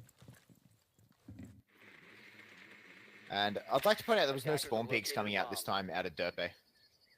Yeah, I think this map has lots of potential for it as well, especially as it's still a newer map. That's that Valkyrie camera in the end of the hallway found out. Yeah, this IQ doing a lot of work. We're seeing why Athletico banned it in the first map, and I honestly think maybe they should have banned it this map as well. Yeah, it is doing a lot of work, a lot of utility denial, of course. Yep, and it's interesting to me, Atletico banned Jackal, but they're not really showing a roam heavy game so far, which is a little odd to me. Like you'd think that if you ban Jackal, you want to play a roam heavy game. You want to have lurkers, you want to have people off to the side. Realistically, it's only Todd at the moment who's sort of offside. When we see a successful bandit trick onto some of those Habanas, still a small hole though, as it was in between two reinforced walls. Still a nice play there by Emo Rin, and it wasn't denied from below at all. No, not at all. So now they don't have any way they can get into the bomb site through that hole. They're going to have to use another set of X-Kairos pallets to make a bit more of a wonky hole and hopefully be able to squeeze in through that. But Derpe, he managed to get one kill on Coastline from this exact position under a breach hole. Are they going to fall for it again? Oh, it doesn't look like they're ready. He peeks out. He's gotten one, but Specker with the immediate trade. Here comes the lion push, however, as the E1D's going off. The smokes are holding them at bay. I think the plant is about to be going down. Oh, that's a beautiful shot from Emo Rin. As we're going to see the C4 from Todd put us in a 2-on-4. Jack Daddy has found one. Diffuse is going to be picked back up by Fletch, however. And he's going to start planting again. Emo Rin just has to run around and deny this, but Fletch is going to win that duel. But Todd's going to peek right around immediately, putting this into Jack Daddy's hands, and Silex is going to find him. That's Defenders picking up round number 2. Yep, a much better attack there. Defense there by Athletico. Not letting that first rank get to them, managing to turn it back around.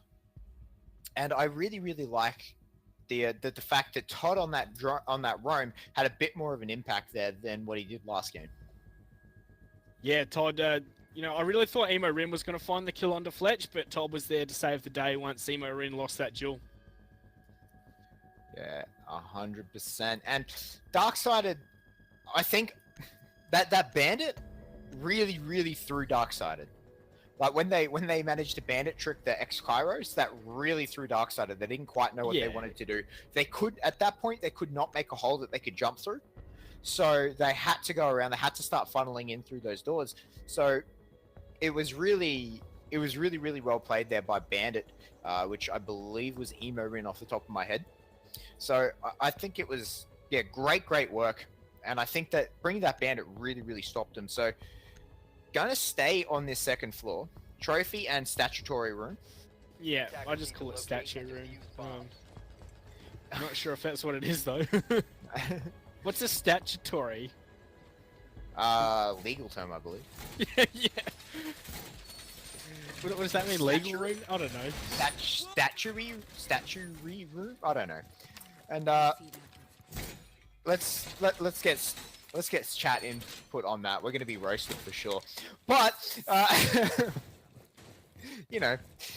it's statue. Let's call it statue. How about that? We'll go with you, Monkey. Statuary, statue. 10 seconds. Yeah, because it's got a few statues in it, doesn't it? Yeah. So surely it's the statue room. 5 seconds. Well, if Emo Rin can go back in and give us like a nice use of on the compass, that would be very nice. No, he's hanging around in astronomy. I just call this one blue as well, because it's blue. By the way. Well, it's easier than astronomy, especially when you're in game. If you need to type these types of things as well, it can also be a little bit easier. So anything that can anything that can save you time, you should be doing in game. So if you can come up with easier names than what they're actually called, you should 100% be using it. Oh yeah, silver tips with Fanfleet. Attackers recovered the diffuser. You know I'm not silver, right? Like Yes, I know you're not silver. okay. Right, so it looks like we're going to see a push from the south-hand side once again. Todd's the only one that's hanging around here. The bomb site is a lot further to go. Yeah, they've got a lot more ground to cover. Hopefully, I want to start seeing Athletico roam a bit more, and it seems like we're finally getting it now, as they do have a couple of people in the games room. One in the Avatar as well. In the Aviator, sorry. I don't know why I just said Todd's going to be droned on out, and surely the pain is going to be coming his way any second now. The wallbang attempts. We're going to see the Zofia come on out. Going to push on in. Virtue is. He's not looking in the right spot as Todd's prone behind the table. He saw his feet!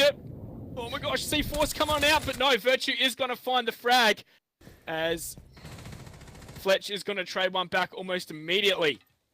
Wait, sorry, find another one immediately, I should say. Yeah, that cat and mouse there onto Todd was so unfortunate. I think Todd was just cut out a fair bit. Like, just, he was consistently concussed. They knew someone was there, but they didn't quite know where he was. The fact that he managed to hide for so long, though, very impressive. Yes, indeed. So, man advantage in the hands of VSDS by 2. However, there's 50 seconds on the clock.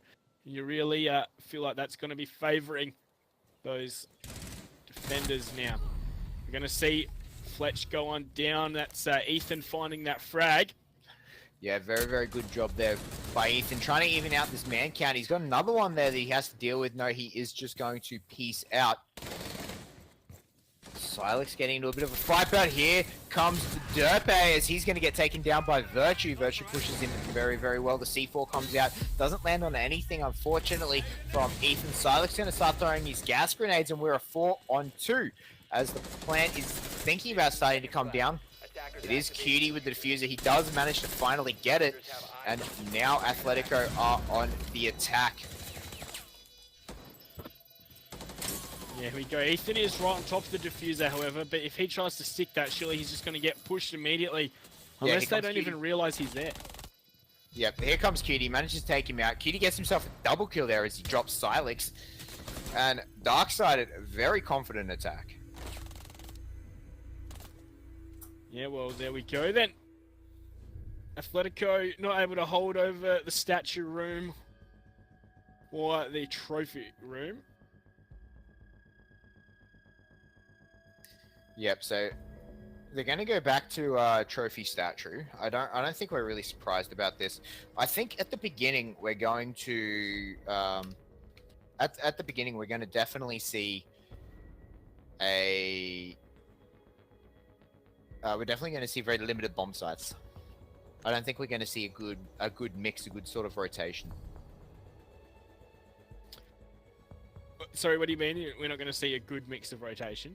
Yeah, of the bomb sites. I think we're going to be sticking to just probably 2 if it gets forced into it, a third. I don't think we're going to be seeing all 4, and I don't think we're going to be seeing a particularly strong mix of bomb sites either. I think it's going to be very, very favored. Yeah, well, here we go, 6th pick. Anything going to be coming on out? Nope, it's going to stay the same. Yeah, as we get into the round, and what does Athletico need to do on this defense, do you think, to win that? Because that was very impressive by Darkseid at that push. Yeah, it was. I don't know. It's just with Todd on that solo roam, it wasn't really effective, and then they lost the second one almost immediately. We didn't quite see where that was from. But, you know, playing from a 5-on-3, not much you can do from there, and, you know, Athletico just need to make sure they don't get picked so early. 10 seconds to insertion. Definitely, you can see a very strong kill difference there between the squads. Everyone on Darksided on multiple kills, where, you know, Todd and Derpe are the only one above 1 kill on their squad. So a lot more frags coming in here for Dark-sided, and Silex gonna try and go for a quick run out. He's gonna get detected and head back in. Dark-sided, since that first round that Jack Daddy narrowly escaped with his life, they're definitely not falling for it again. Yeah, it would be very risky to go for that one.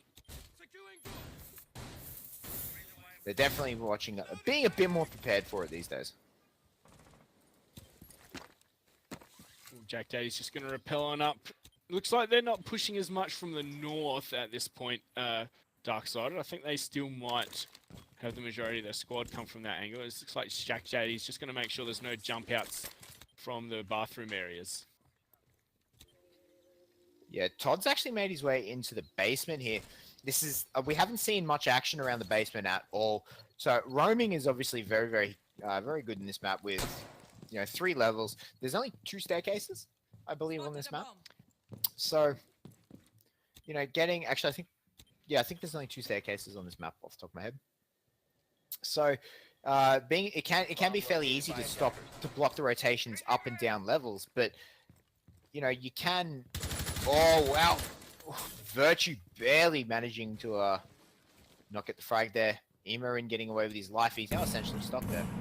So Todd can have a very, very good lineup here. But Derpe going to get the first kill on the Fletch. Todd's going to find Specker. That's that roam coming to fruition. 3-on-5 to Athletico in this round. It seems like teams are taking a massive advantage from the get-go, and they've been converting. And is that trend going to continue? Yeah, it seems like Athletico can keep pulling this one back. They're just going to swap round for round at the moment, it seems. And with a minute left, we're pushing in hard. Yeah, well, that's going to be Ethan onto Jack Daddy. 2-on-5 now. Cutie and Virtue going to have to step up massive if they want Dark-sided to take this round. Virtue's good for 1, but Derpe's going to trade out the final 2. And that is the score getting evened up 2-2. Yeah, absolutely. Atletico not showing any real faults right now. They're falling behind on the odd rounds, but the even rounds they're bringing it back up. So we're in for a much closer game so far, I think, than what we were last time. As these teams just trading back and forth, and we're gonna head back into the aviator room. I don't think that's a real surprise at all. Yeah, they're going to try and stick to upstairs there. Yeah, I think we were definitely right when we were talking about this pre-game, about upstairs definitely being the more favored of the bomb sites right now.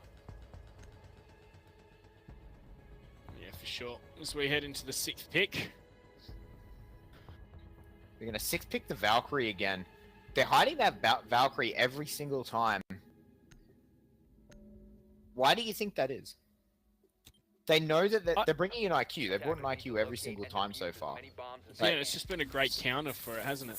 So why would they consistently hide that Valkyrie knowing that IQ has been picked every single time? It's been shown to them every single time as well. What do you think the reasoning behind that is? I'm not exactly sure. Like, I think there are so many better operators to hide than Valkyrie.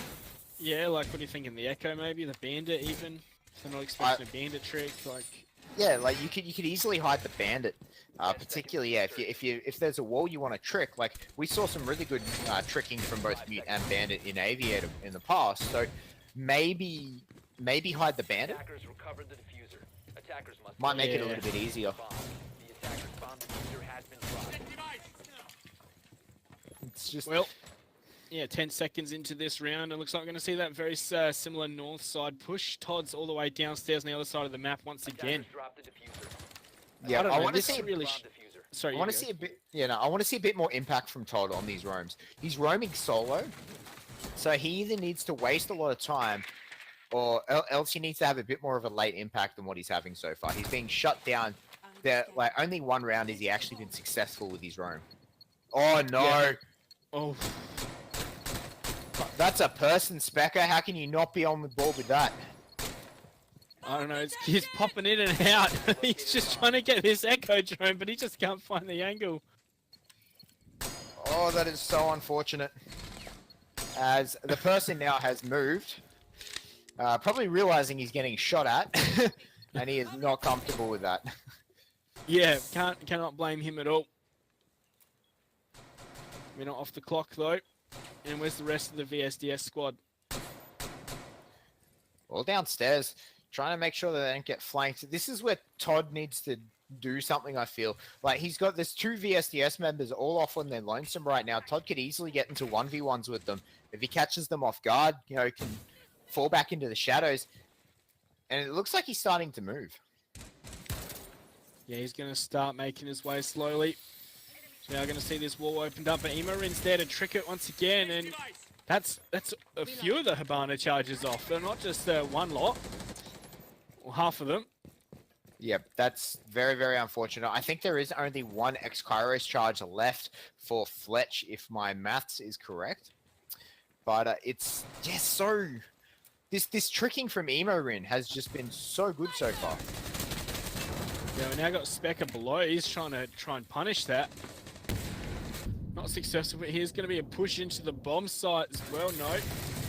Virtue's come down off that one. It was Cutie. He's going to find the first one onto Todd's. There's that roam off the board. Yep, Todd having no impact again this round off this roam. Just having very unlucky roam so far. And Darkside are going to try and look to push in here as we come into the final 30 seconds.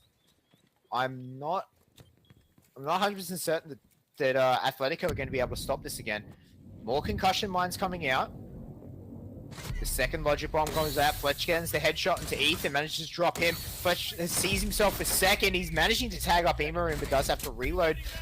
As we come into the final 10 seconds now, the Echo drone's coming out. Fletch gets himself Emorin. Jack Daddy finds Silex as they push in. Virtue's going to find Derpe, and Darksided take round number 5, and they come out the half with a 3-2 scoreline. Yeah, great round there from VSDS. They have looked quite good on some of these attacks.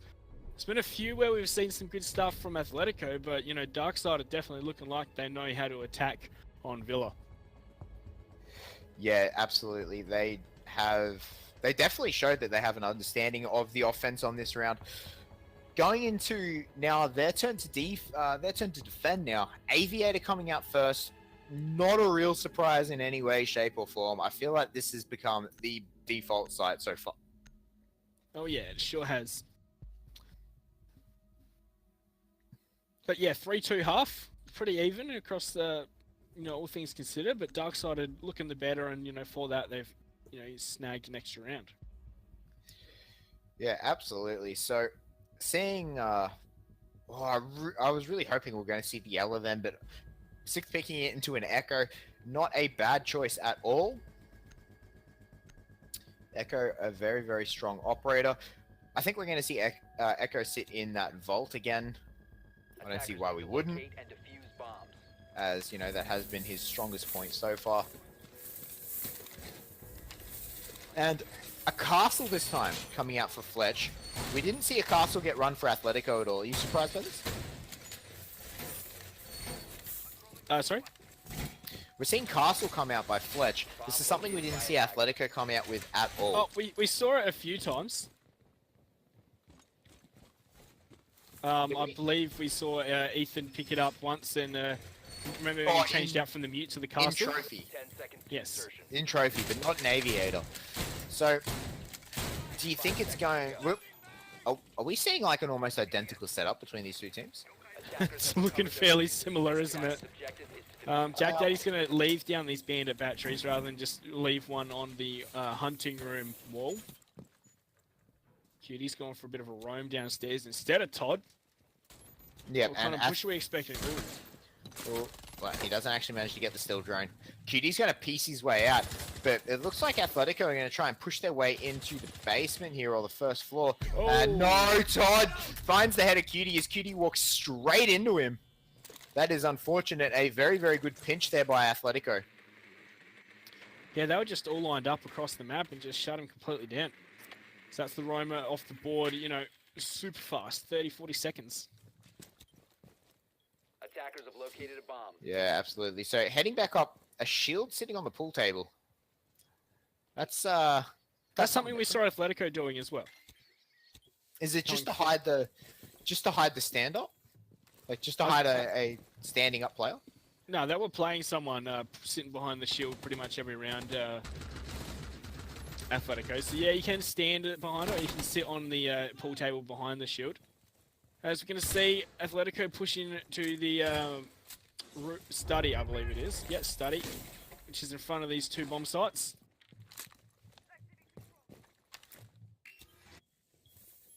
This is where we saw the beachhead of most attacks for Darkside come from. Without a Thatcher, though, it's going to be a hard time for Athletico to break on in. Yeah, I agree as well. Unless they can get Todd underneath and start bucking some of that floor out, I think they're going to have a very, very hard time for these ex-Kairos to really do anything. Here we go. That looks like it's going to be what happens. The pings are coming on out, trying to say exactly where. This Fletcher's getting a bit aggressive. Going to see this hole opened up into the bomb sites. Derpe's going to find Fletch. That's what he gets for being aggressive, trying to stand in the doorway. Virtue in a lot of crossfire, not in a very good spot at all. Has to go prone as shots are coming over his head. He gets tagged out as Todd finds Jack Daddy's head as well. Virtue manages to get one of his gas babes off. He's going to stop some of the entrance points, but he is still under so much pressure. Specker getting into a bit of a fight here with Todd. Todd coming out worse for... yeah, Todd came up worse for wear there. Interesting. Okay, Yeah. Emo Rin killed off Virtue. I thought Todd won that based off what I saw, but Emo Rin a quick 2k. And as he manages to drop Specker. Yeah, very well played there by Emo Rin. Oof, beautiful shot.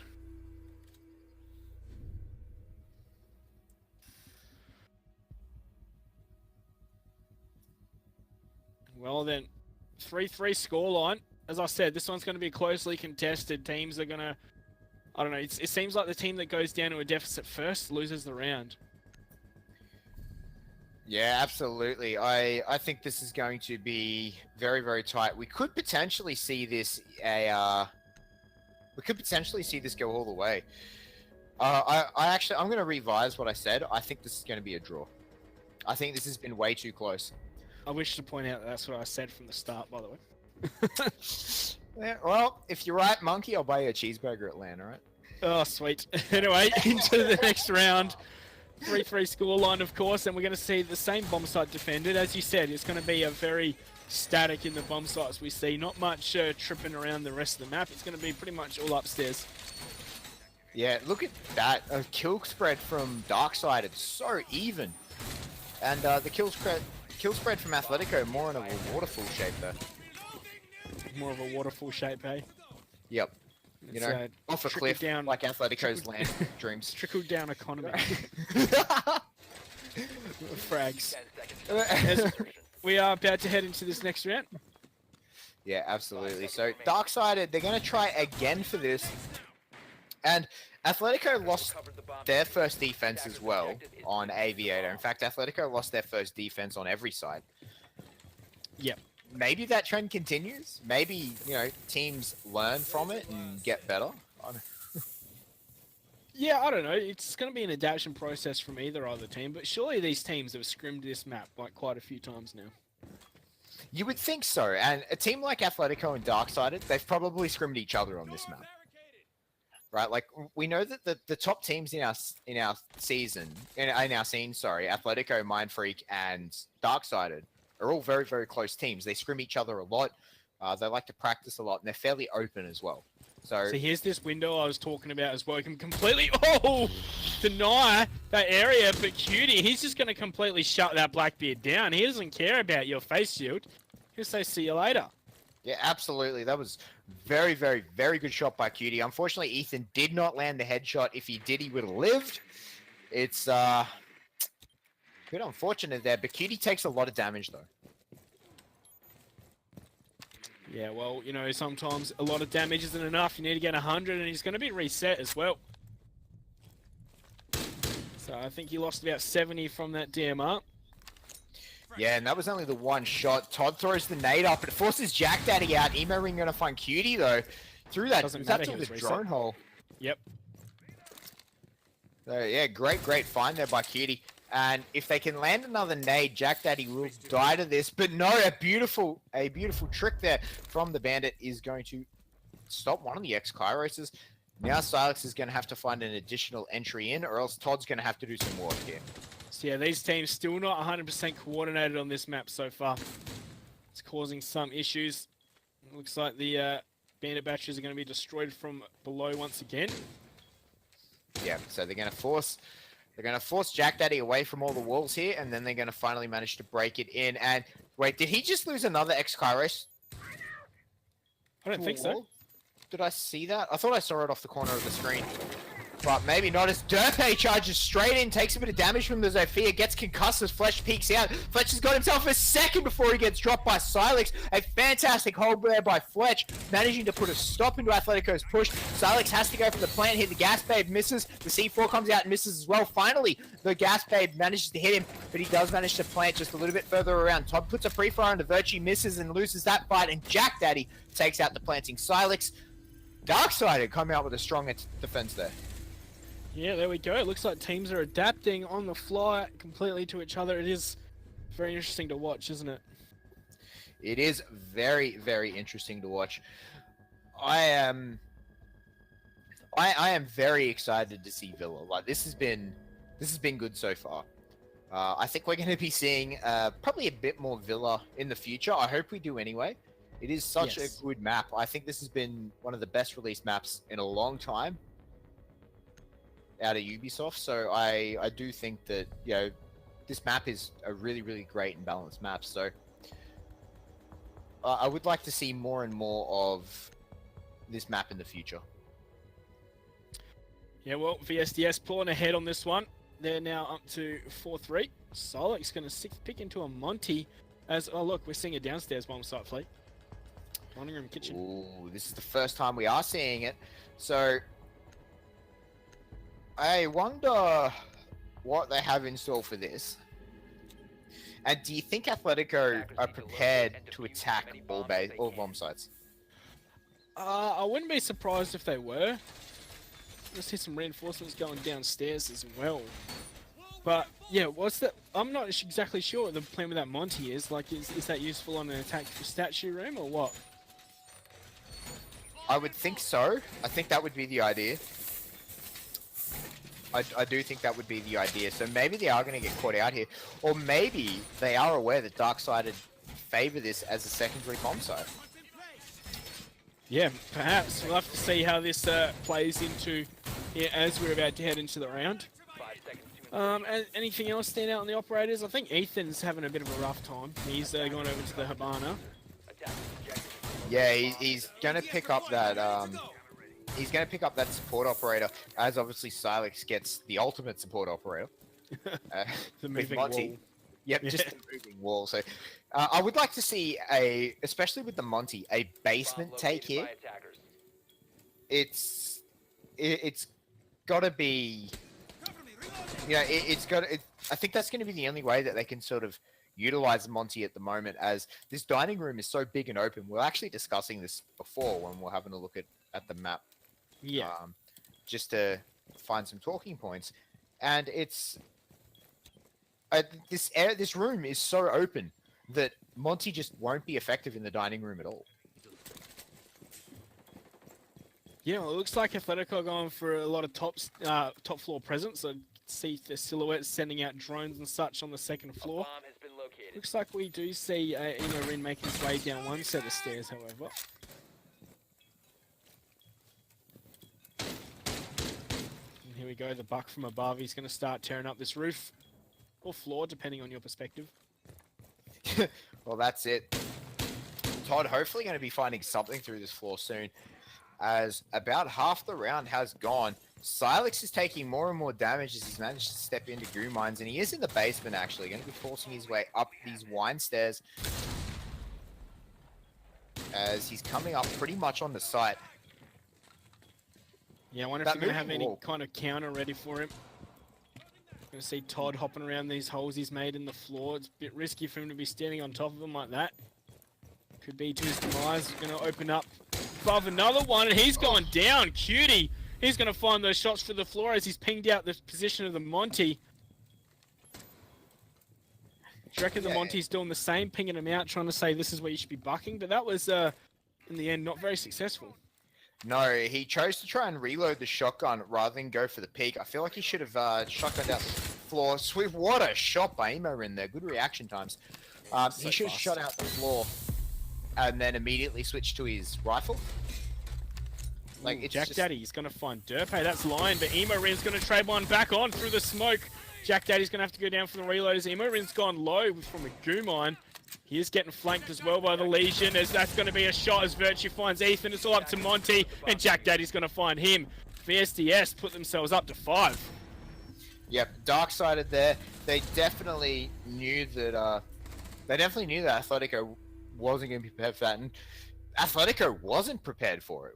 Like they didn't know how to attack that.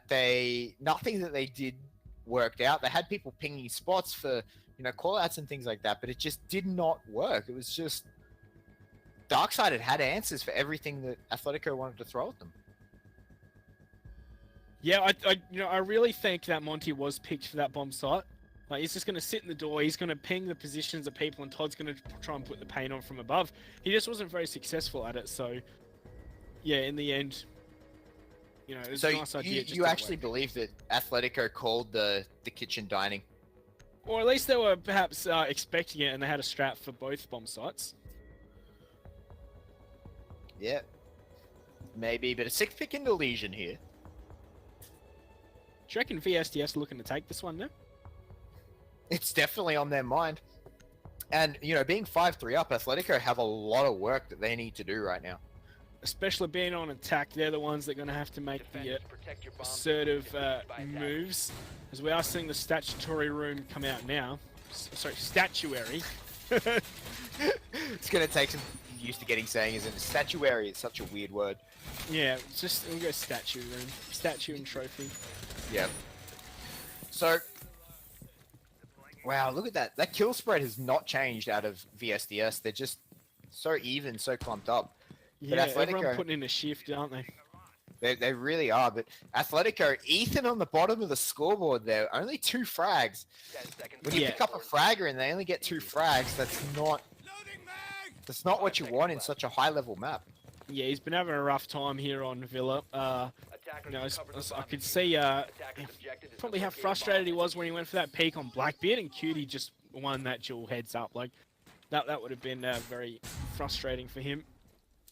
Oh yeah, absolutely it would have. You could just picture his head in his hands, hey? Like, it'd just be such a crazy, unfortunate thing to see. Cutie managing to put himself in a bathtub, wants to go have a bit of a shower, and I don't know, maybe he stinks a little bit. Maybe Jack Daddy's told him to get in there. Be the sort of thing Jack Daddy would tell him to do. So that's not very nice, Flea. But he just likes the sensation of a warm feeling. He's got a bath bomb in his pocket. That's what it is.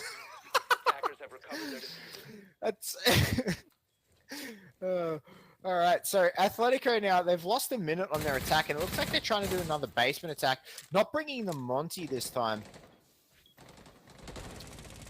Yeah, I don't think a Monty will be as impactful on this bomb site at all. Didn't really have much impact overall, really. No, I do. I just don't think Monty's good for this map in general. As Emo's pushed his way in, he's managed to push his way out, as Cutie is still sitting in that bathtub. Ethan finds the first kill on the Fletch. Is Blackbeard going to achieve something this time around? Managing to what looks like was a one-tap. And these bullets are just flying over Cutie, as Derpe finds Virtue as well. Emo's going to push his way in. He manages to pre-fire Cutie. Doesn't manage to pre-fire Specker there. Specker going to win that one. But he gets shot up from the window as in reply. Derpe has lost half his health as well. We are now a 2-on-4. Athletico look like they're finally bringing something together here. Look like they're much more prepared for this bomb site than the last one. And they're stuck downstairs. The plant's going down. There's no chance of denying it with the C4. Jack Daddy gives it a go, but nowhere near, and that is diffuser confirmed. 2-on-4 on the retake. Absolutely. It's all up to them now. Jack Daddy finds the first one as these Darkside members are pushing together. Ethan manages to trade him back, though, and he's not going to get the second one as Specker puts an end to Ethan. But Specker, on half health here, still has 2 people to find. Yeah, he's going to push around as the EE1D comes in out. It's going to be difficult, but he still managed to find Solix. 1-on-1, he's very low HP. Derpe, surely just going to try and play time here as you see the peak come on out. Derpe just needs to hold down trigger, and Derpe's going to do that. Specker walks into him. We're going all the way, 5-4. Wow, what a comeback from Specker, even though he didn't manage to get it. I cannot believe that shot he got through the bomb just then. Yeah, it was a very good attempt there by Specker. Jack Daddy putting in a shift as well on that round. Almost taking it for VSDS. And we're going back to Aviator Room and Games Room. It's been a 1-1 scoreline on this bomb site for both teams. Who's going to come out on top? Well, history dictates it'll be Athletico. Just from, the first half, Darksided won at 2-1. And we've seen the exact same scoreline changes in the second half here. So history dictates that Athletico wins this. Well, I think Darksided are going to take it. Yeah, you think a 6-4 to Darksided? Yeah, I did originally pick draw, as we said earlier, and I've not stuck to my guns at all, and I think it is going to be a Darksided win here. Well, just because I don't really want to stick to my scoreline either, since it's impossible now at this point. I'm gonna go to a draw. I just want to choose be a little bit different to you, Monkey, because I'm sick of being the same as you from the first map where we both picked the same win. So just for something different, because I always like being wrong. Well, this has been a great matchup so far, hasn't it? Both really these maps have gone to 10 rounds. It really has. This has been, we were so excited about this matchup. Then it really has delivered.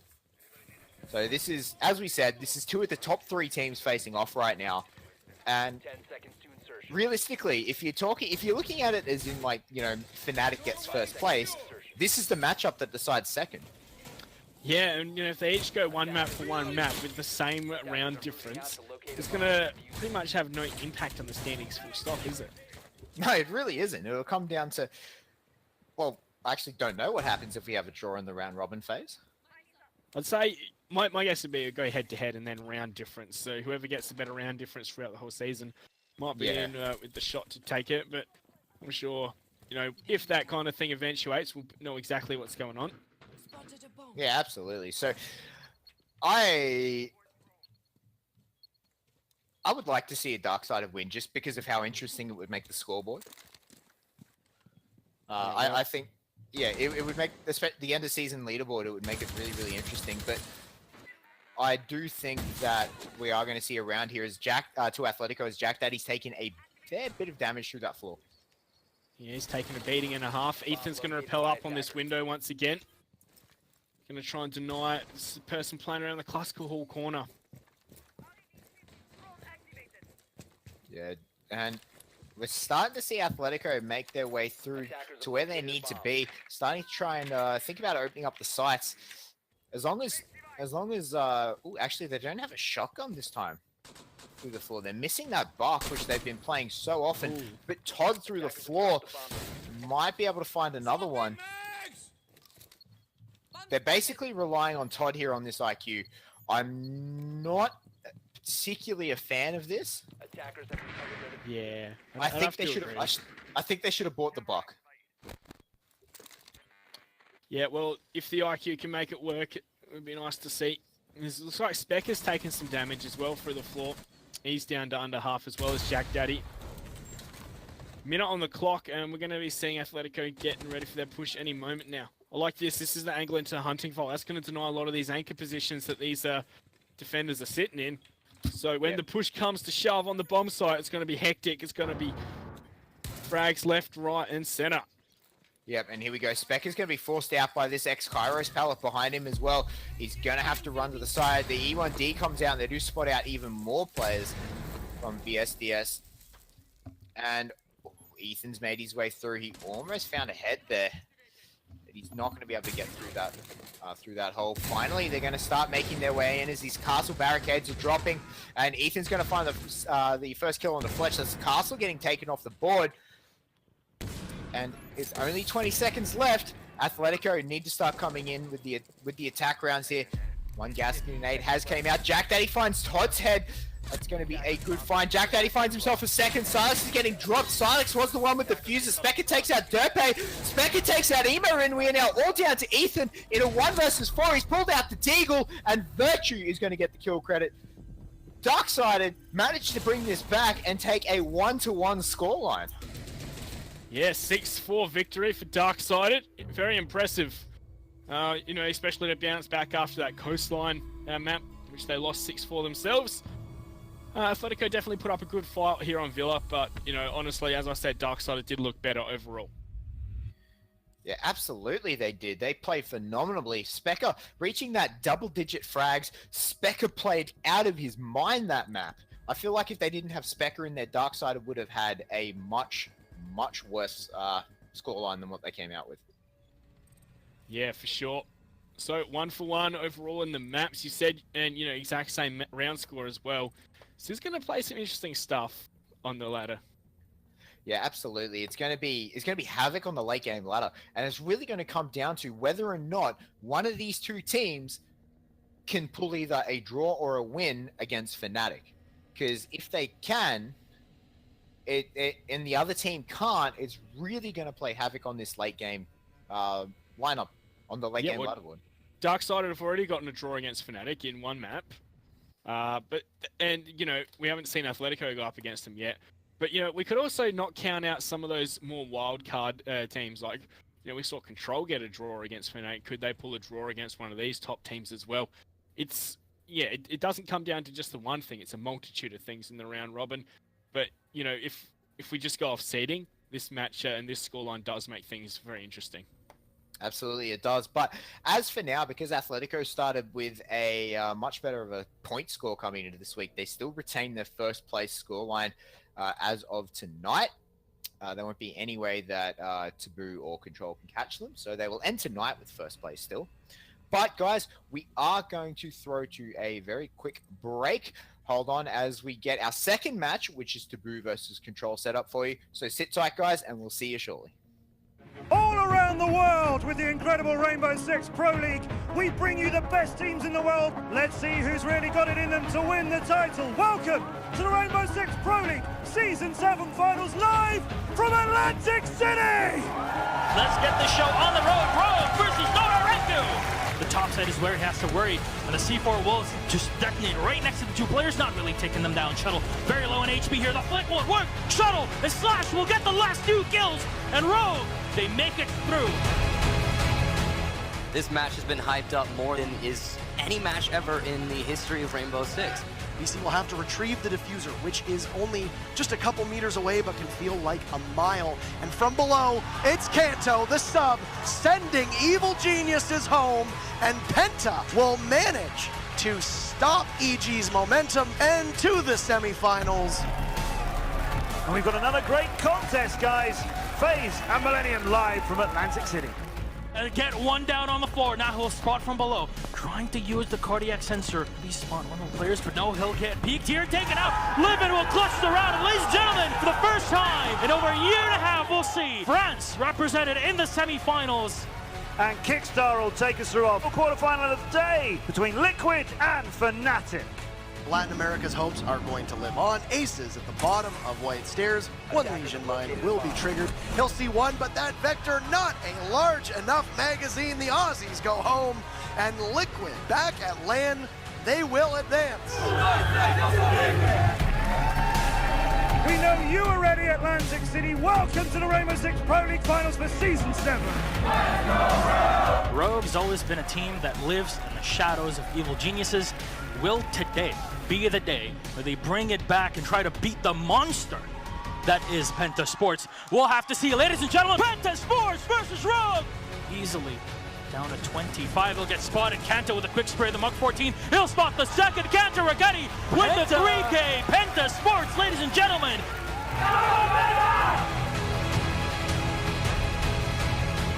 To the semi-finals, please welcome Team Liquid!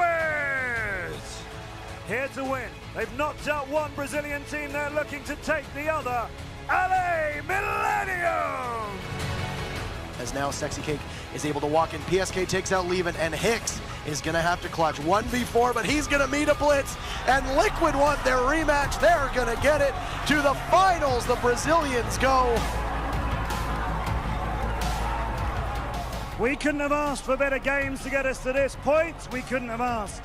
I think for a better final. The best of Latin America, the best of Europe. Ladies and gentlemen, your Season 7 Grand Final, Team Liquid and Penta Sports! A sexy kick though, will drop one, two kills though, a flurry for Liquid, as Goga gets one, Zig with one more, they're on fire! Pengu, last man alive here, he's got a clutch as he's done it before. Zig is somehow still alive, but he gets shot from the side! Ladies and gentlemen, Team Liquid, they survive!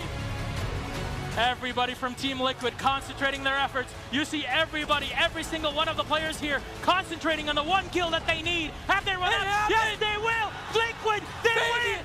Latin America, Penta goes down!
Stylish on the outside, savage on the inside.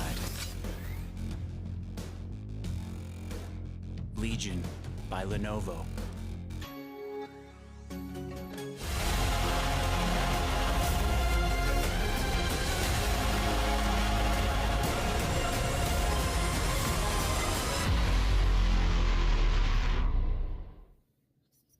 Hello, everyone, and welcome back. We are just about ready to set up for our second matchup for tonight. I am Aim Flea, and I am joined by Monkey Fist.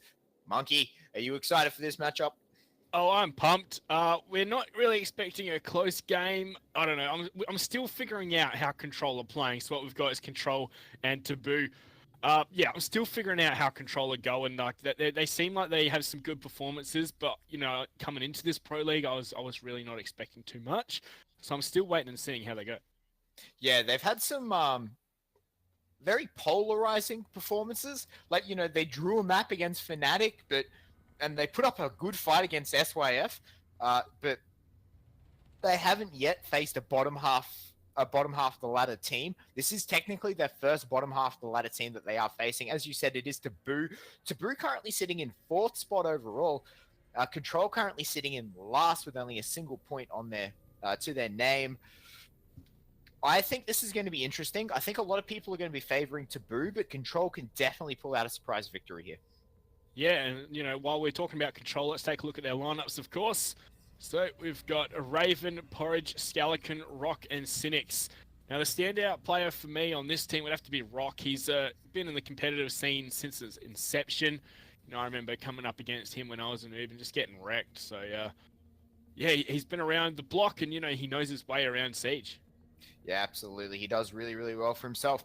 Meanwhile, taking them on is the Taboo lineup. It is going to be Jam, Strider, Striking, Rippy, and Crude. Crude, of course, one of the best IGLs in the ANZ scene, one of the most experienced players in the scene, and this is a solid lineup by the Taboo side.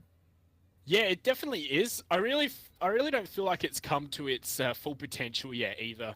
Like, you know, they still have had a few changes in there, and I'm waiting to see them really reach their full potential. Yeah, I actually agree with you there. I think the team hasn't had quite the time yet to gel and merge as a team, especially Rippy being an incredibly new player to the lineup, obviously replacing Joey G, who went to SYF. So the Taboo lineup, it always needed a bit of more time to gel. So, but adding a new element into that could definitely, you know, give it a bit more time to mature. Yeah, and one thing I also want to point out, let's talk about the maps. We've got Clubhouse to start off with, and then we've got Consulate as the second one. Yeah, absolutely. This is going to be very, very interesting, very interesting lineup. I don't think we've seen any Consulate yet so far, and this is our second showing of Clubhouse, I believe. Yeah, you know, I've seen it a bit. The new Clubhouse definitely has a completely different meta to the old Clubhouse. We're seeing a lot less downstairs hold. Thermite is, of course, a very common ban, thanks to how prevalent and how easy it is to hold those upstairs bomb sites. And without a Thermite, you can't get as much of an angle inside now. And, you know, that second ban, Thatcher. Wow. Yeah, so to me, this says there's going to be a ton of mute, a ton of bandits. They're really going to be pumping out this denial. Yeah, this is a harsh ban phase. Normally you see the ban phase favor the attackers, but we're also going to see a mirror off the board as well. Like 3, you know, pretty integral ops on this map. Just gone. Yeah, absolutely. And it'll be interesting to see what Taboo come out with their final ban here. I'm expecting maybe a Legion. There we go. Ella. Ella, that is interesting. I don't think we've ever seen an Ella get banned before. Yeah, and like her utility doesn't really offer too much. Well, these days, like she used to be picked more for a weapon, and you know her weapon's still a bit average as it is. But right off the bat, here we go: CCTV room and cash room. Absolutely, as you said, top floor becoming a lot more prevalent, a lot more prominent as the changes to this has really opened up those sites. Yeah, I really am a big fan of the new Clubhouse. I really like how it plays. It adds a lot more potential for roaming, which you know what we said about the old clubhouse, you can't roam on it at all. But this new one's definitely has some nuances that still need to be figured out. Yeah, absolutely, and that's it. It still needs to be figured out. So every time we see this map get played, we're seeing adaptations, we're seeing changes, we're seeing people work things out and slowly evolve the game as it goes through. Talking about evolving the game, though, that's a Monty. Yeah, and so this is something that Envy were employing in their Paris qualifiers. I saw this and I was a massive fan of it, right? They pushed the Monty into garage and just used him to walk up the stairs and put pressure on the people playing on Cat. Yeah, absolutely. It was just walking up and just punched them with a shield, easy as you like. Like, there was very little that the teams that were going up against could do. We were seeing a lot of counter pick in the in a Frost just to counter that Monty. Yeah, well, there's really nothing they can do about it, right? Like, the catwalk's only one man wide. Monty's, you know, a wall. You can't attack him from the front. There's literally nothing you can do by it. Like, he just walks up to you and you just have to peace out. If you run away, he's going to shoot you in the back. When you go to vault through that window, he's going to shoot you in the back. Like, you need... You really need... Like, it's just... Yeah, there's not really a lot you can do if you get stuck on that catwalk with a Monty. Yeah, Glaz is another great pick for pushing your way in here as well. Of course, he can just pop a smoke at the door and peek in with the Monty. But look, Raven's got Diffuser on board. He's just going to walk right on in. The pings are going to be coming on out, and there is nothing they can do right now. He is just going to vault on out of there, and that's Garage gained control just as easily as that. Yep, that's exactly what you do. Porridge, they've been watching the Pro League. They've been watching the Overseas Pro League, should I say, as Raven's going to get the first kill onto Jam. This is a good showing by Control so far. And, you know, wow, they're also going to be able to deny the bandit tricking out of this. That's something we didn't even talk about. So now they have free entrance into this wall here as well. This is looking like such a swift and fluid attack here from Control. It's looking great. A minute off the clock, and they've done so much in terms of ground gained. And they've also found the first frag. They have lost a bit of HP on Scallican and Raven, but, you know, it's not too important just yet. Strider and Striking are both very lit. Yeah, absolutely they are. And, oh, Crude here could be coming for a nice run out. Rock hears it and actually turns around. Not going to get too impatient, though. Crude just playing mind games on Rock. He has to be careful about his back now. So the thing is, we're just going to see Porridge jump on in and go for a plant now. It's going to be very hard to deny. Crude might get the drop on Scallican, though, if he's not expecting it, but I think he's holding the angle for this reason. Yep, Scally could be in a world of trouble if Crude knows he's there. If Crude can get the intel, Scally is in a lot of trouble. But Rock on this window as well, going to be trying to get some bit of pressure down. Oh, wow, these two are so getting close. Rock gets himself one. He's going to get down and taken out by Striking. Scalicon's going to peek onto Crude. Manages to land those shots as Porridge also takes out Strider. That leaves it all up to Striking, but he is on about 10 health there as Monty's going to jump his way through. They know exactly where he is. He pulls out the shotgun. He's going to get whacked. That's a shield to the face, and that's a round to Control. Oh, that was such a beautiful, well thought out strategy and push there from Control. Everything that Taboo did, there was nothing that Control weren't ready for. Yeah, absolutely. I actually, you know what I want to see stop that Monty push? A Legion on the stairwell. Yeah.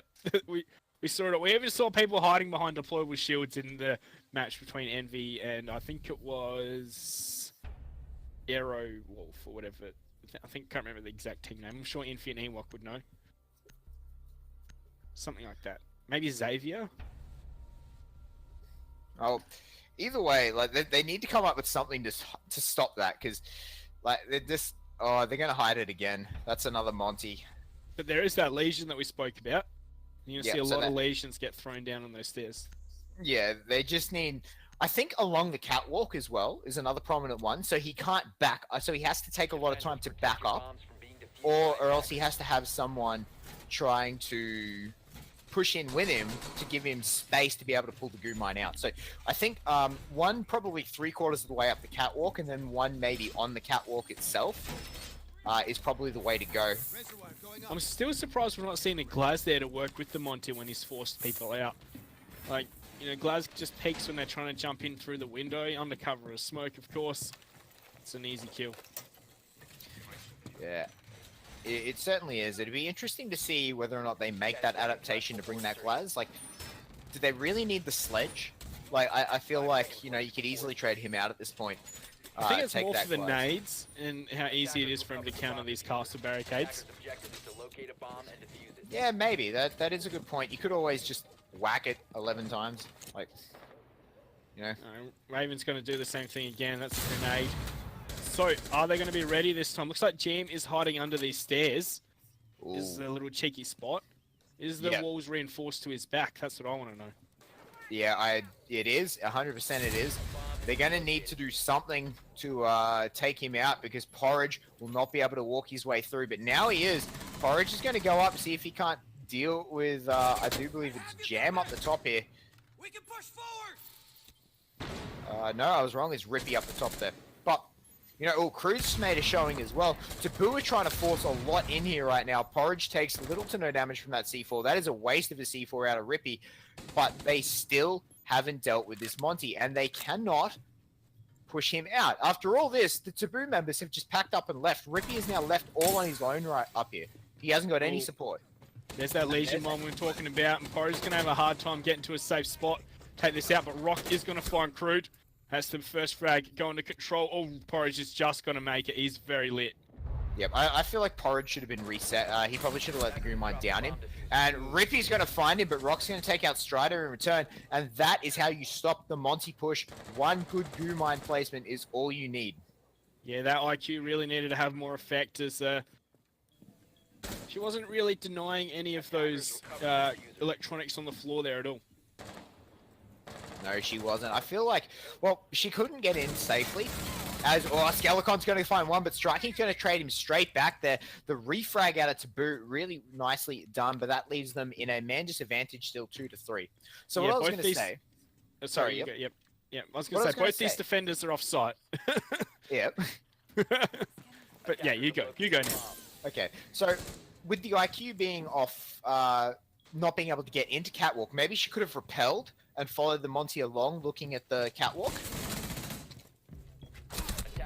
And Striking finds Rock. Raven trades back one. Cynics trades back another, though. And Control are now on a 2-0 lead. I don't think anyone expected this. Yeah, I thought you were going to take that one. Sorry, I was waiting for you to go. Yep, nah, it's all good. So, yeah, if IQ follows Monty along that catwalk, like just repelled from the outside and just says, hey, there's a goo mine in front of you. So yeah, good idea. Like, you know, she won't be able to do anything about it, but she'll be able to warn him not to go too far ahead. Yeah. Right? So it'll be like, and then, you know, maybe they can have support from somewhere else to push him out because... As I said, Glaz under smoke. Be so good. Yeah. Yeah, they'd be able to hold him out there. So it's really... They need to do something here because that was basically how you stop that push. And I think they stopped that Monty very, very well there. But in the end, they didn't win the round either, so... They didn't, but they wasted a hell of a lot of time. Yeah, it was definitely a much better show in there. Are we going to see the 6th pick onto the Monty again? Yes. No. No. Ooh, what? I think maybe they're expecting it this time. Yeah, So Boris just playing mind games. Yeah, pulling out the Zofia is very, very interesting. Well, I don't tend to agree with you too often, but I do there. Interesting to take the Zofia. I wouldn't be surprised if we saw a quick play this round, because they'll be stacking all up in the garage. What if we see a jump into mini stock and just straight up the stairs? Are they going to be ready? Zofia's just to clear out the barbed wire. Up you go. That is quite the possibility. I definitely agree with you. I feel like we're going to see a rush, especially with that Zofia pick. I think we're definitely going to be seeing a rush here. I don't think it'll be a rush, but it will be quick. 10 seconds to go. I just 5 seconds remaining. I can't see any other reason why they would pick a Zofia. Like it's just Attackers are moving out to locate a it's an bomb. odd pick to me. Yeah. Yeah, this jump out's going to be prepped early, but I think that might have been seen on a drone in the corner there. They definitely might have, but See, different angle this time. yeah, they're spawning in completely different spots, and here they are. They're coming up to the roof now. This is a spot that Control haven't been to yet, so you can see here they've already opened the hatches. This pressure is coming in pretty quickly by them. Look how close striking is here to Scalican, overwatching downstairs. Do you think he heard that door get busted? I think he might be aware that someone's there. He is going to peek around, but Scalican's not there, but he is now.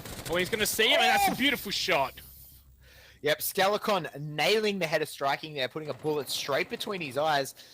And it's just so That's such a unfortunate. bad move there by Taboo, like, Yeah, by striking, I suppose. They would have had to have heard that door get opened, as Rock's going to find the head of Strider as well. Couple of taps coming on out. On in the frag. We got Rippy with his sweat hole right here. He's going to see Porridge, but can't land the frags at all. So those goo mines just getting countered and countered, but oh, Raven just can't find that one. And yeah, I feel like Taboo just don't have the answers that Control are trying to throw at them at the moment, do they? Yeah, Control asking the right questions. Nade's coming on in, but no damage getting done from him as this wall's going to be busted on open. Raven very worried about those melee holes in the wall there. Yeah, The push is surely coming in any second. Yeah, it's got to, but they still have a minute left, so they still have plenty of time available to them as they're getting this side open. Porridge takes a fair chunk of damage there, and they stuffed up that Habana hole. They can't get through it. That is incredibly unfortunate for them, which means they have to funnel through this door, which means that Crude is in a very, very good position to stop them. Yeah, everyone's just holding around these angles here for Taboo. Could do a lot of damage when the push comes. It looks like Scalican's going to reposition, try and come up these stairs behind them. They might not be ready for this at all. Jam There's could still rotate 30 around seconds. there. Yeah, I think Jam's going to have to rotate around. Scalicon's coming up. He's going to see if he can get the wall bang in. Finding no one. He's not going to go for that echo that's popped in there. Scalicon gets one as Ravens found Crude as well. Rippy traded back onto Porridge, and Rock takes Jam as he jumps through the window. Control now up 3-0 up. Yeah, Control. Oof, they are looking strong. As I said, come into this as the bottom seed. You know, we're not really too sure how they're going to go. We're writing them off from the get-go, and they draw with Fnatic. They're taking it to Taboo here. And, yeah, it's looking good. Yeah, absolutely they are. Taboo could be in a bit of trouble if they haven't prepared for them properly.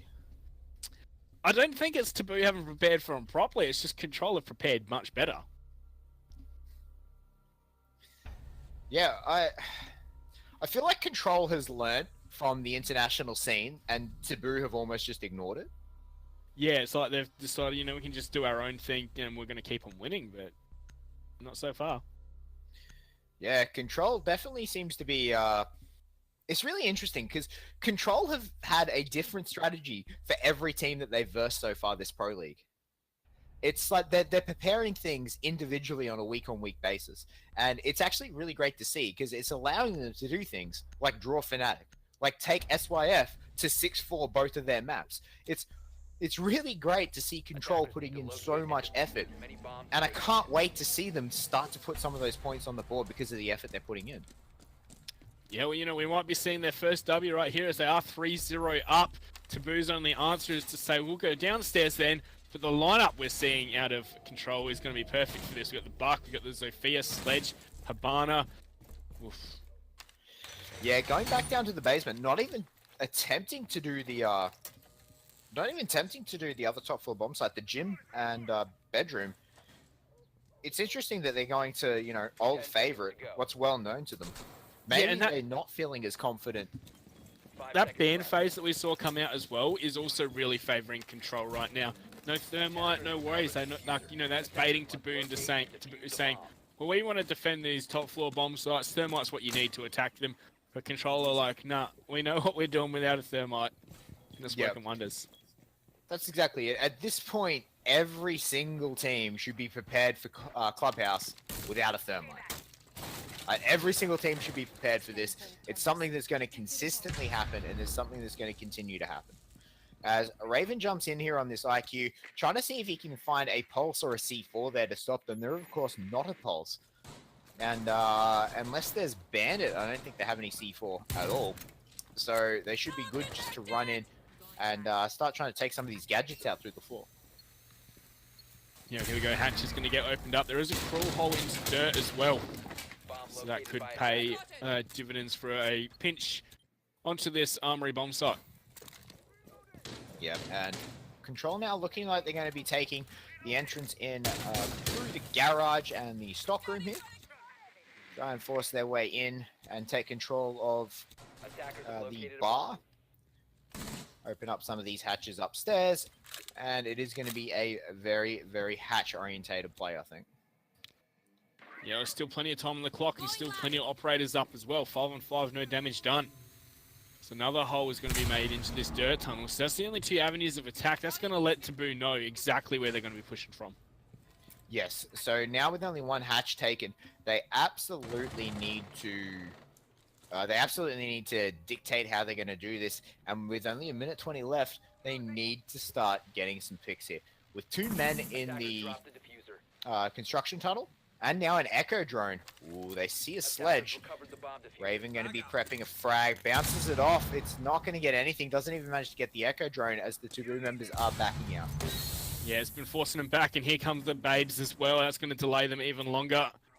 But for how much longer is Raven's going to prep another frag grenade? It's going to come on around. Ooh, no, it's just missed there, Crude. He gets tagged a little bit, but not a lot.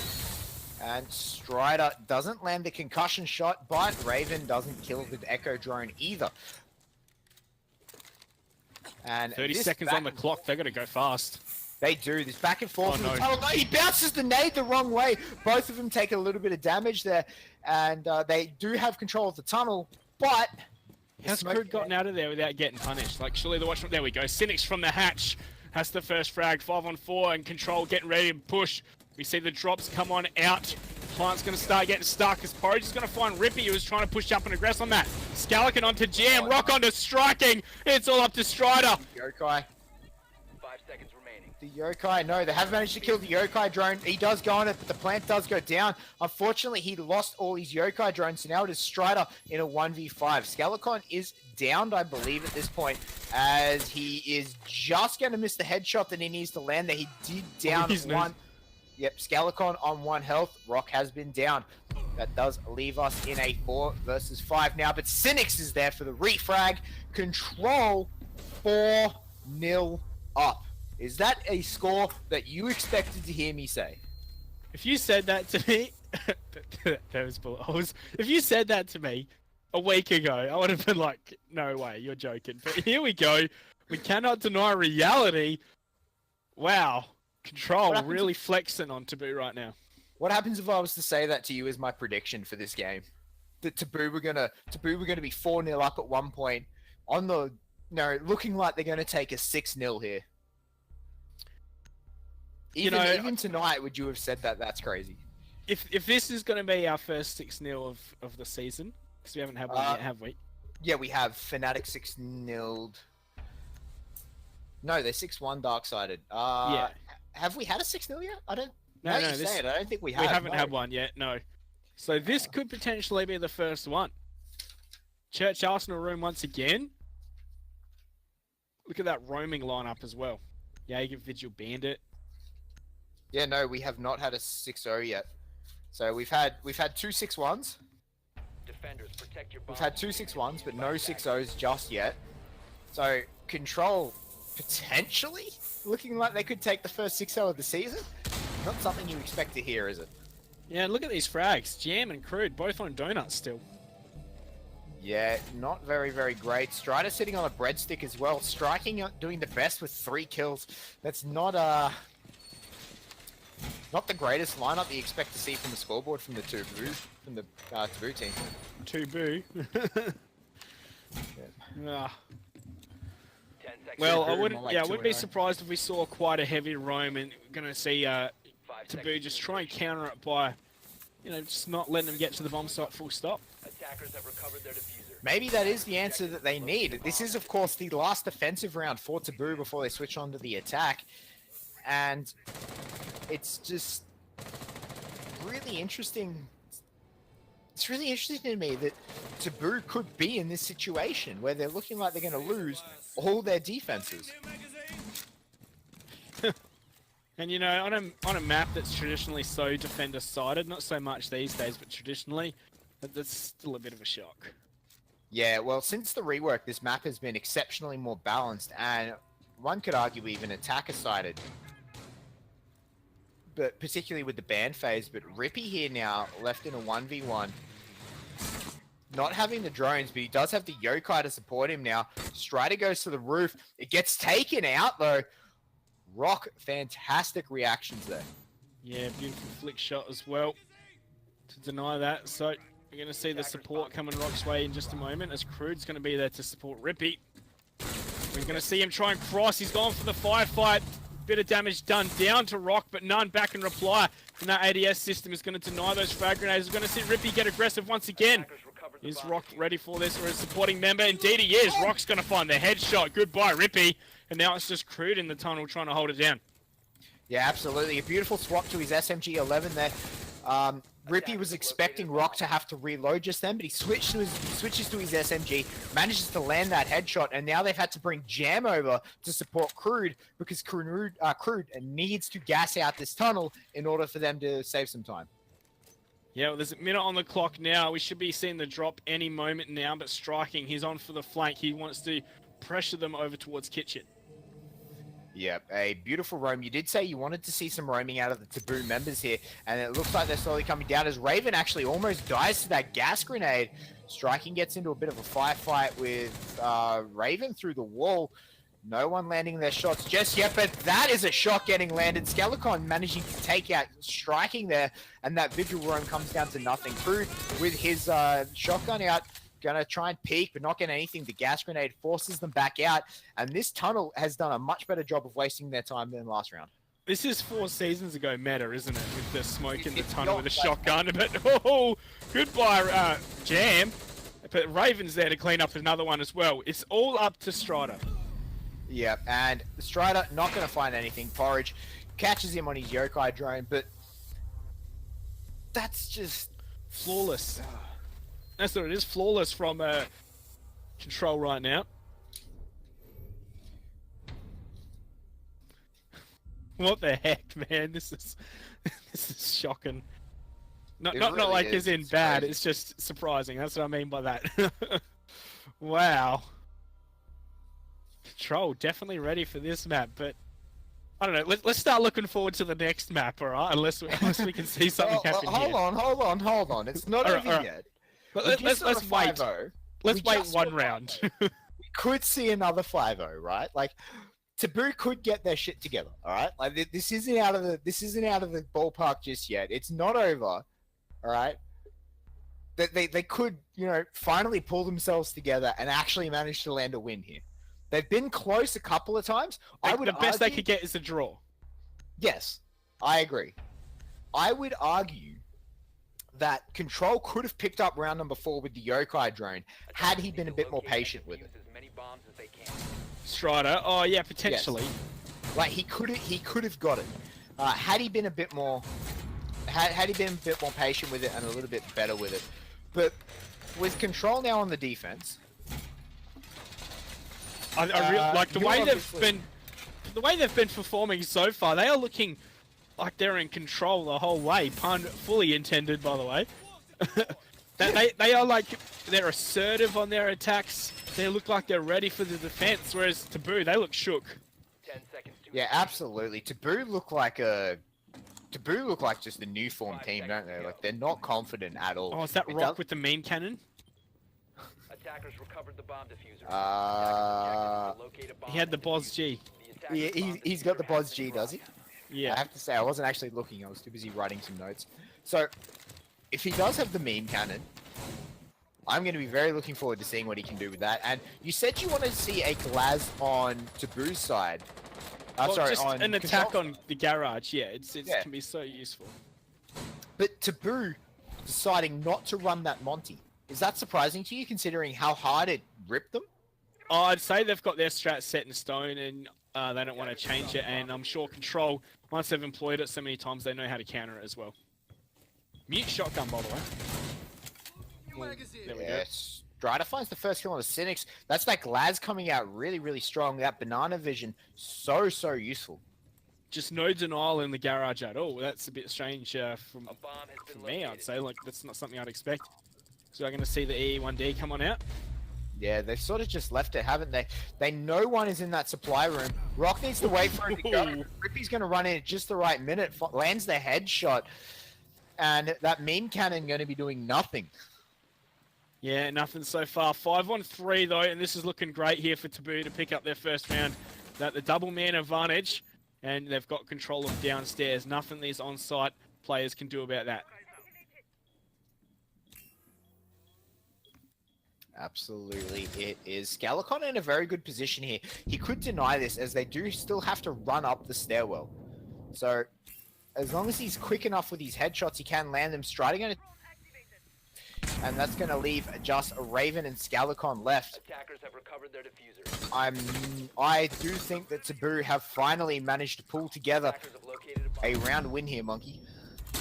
Yeah, I'd have to agree with you. As here comes the push. Scalicon's going to hold down his trigger, but not hard enough. And Striking's going to find him. So it's all up to Raven alone on the bomb site. He's going to get pinged on out and pushed, and that's Strider with a 3K in this one. The Glaz really working wonders. Yeah, that was a fantastic push there by Taboo. And I think that, to be honest with you, letting them just walk their way through the garage was Control's biggest mistake there. It's the reason that they lost. Yeah, they really need to, like, as I said, like, you need to make that Glaz use those smokes to push on into the garage. But no, they just let him do it. No counter at all. And he came out on top with a 3K. You know, I said Glaz would be useful. It's kind of like I know what I'm talking about. No. Just sometimes. But yeah, it worked really well then. Looks like they're going to be bringing it out again, but we're going to see a gym bedroom right now. As a Frost is going to be picked.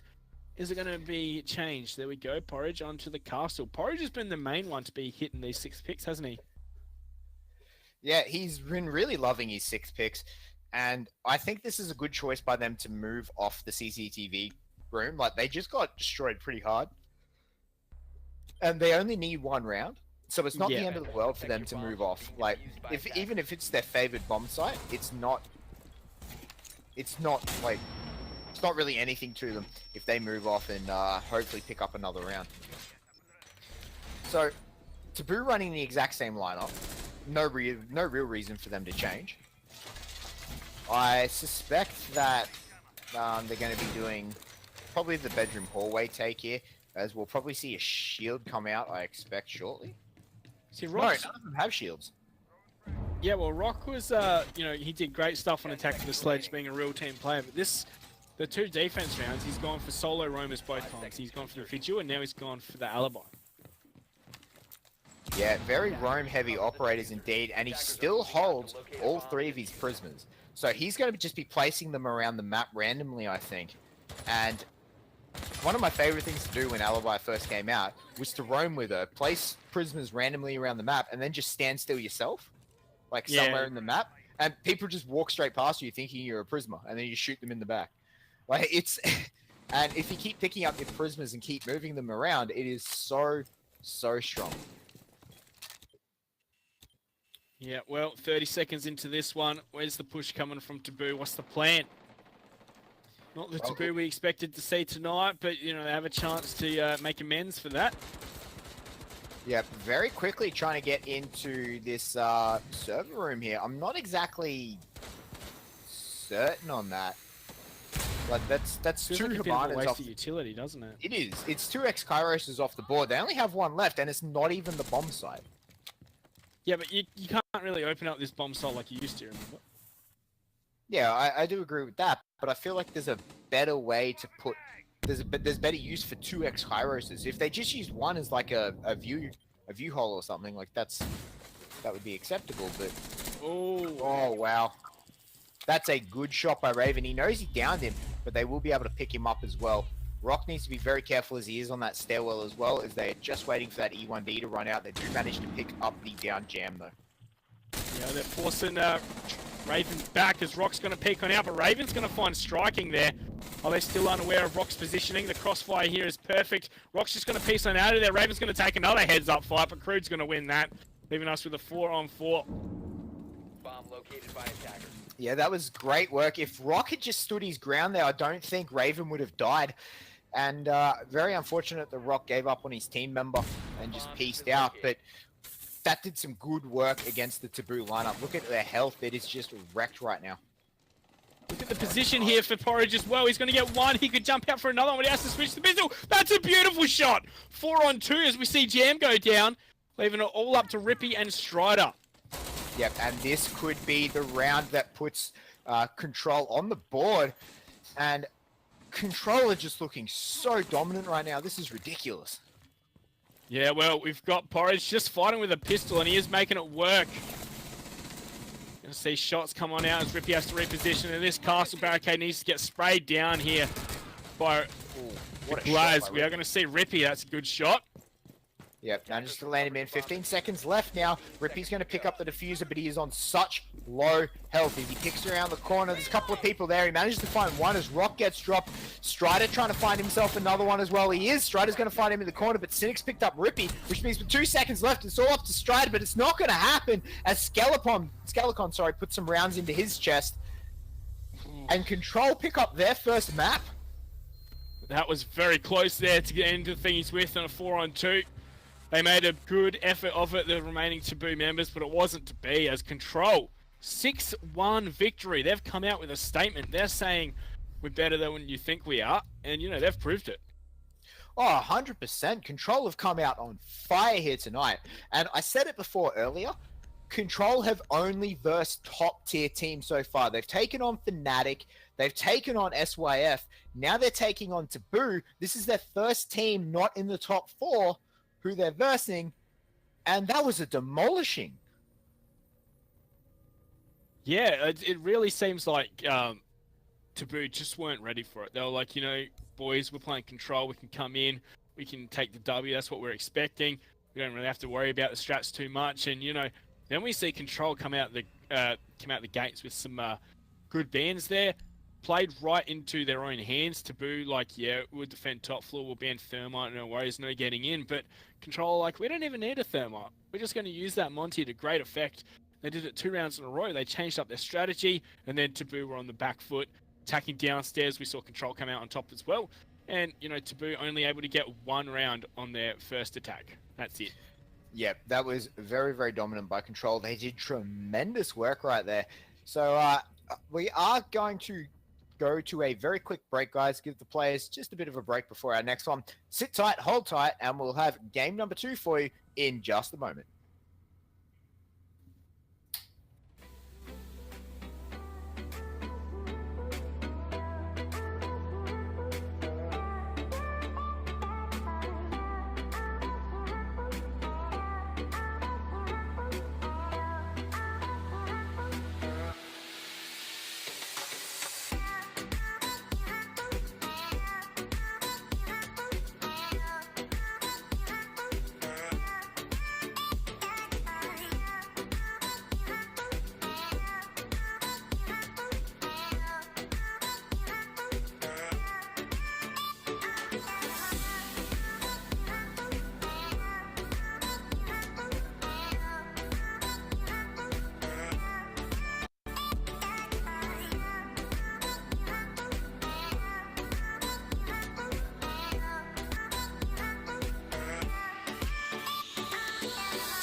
Hello, everyone, and welcome back. I am Aimfleet, and I am joined by the mustache man himself, a monkey fist. Yes, you are joined by me once again. You're welcome. You graced me with your presence, monkey. I'm here to carry you through the cast. So we just saw a 6-1 demolishing of Taboo by Control. We are now going into the second matchup of Control versus Taboo. This is on Consulate. Do you think we're going to see a similar scoreline? I don't know, right? There's several talking points I wish to bring up, right? Control have traditionally played a bit of Consulate. I know they played it in some of their qualifying and in Challenger League when they were making their way into Pro League. But Taboo also have a long history on Consulate as one of their maps. However, they don't have much success on it. Historically, they always seem to lose.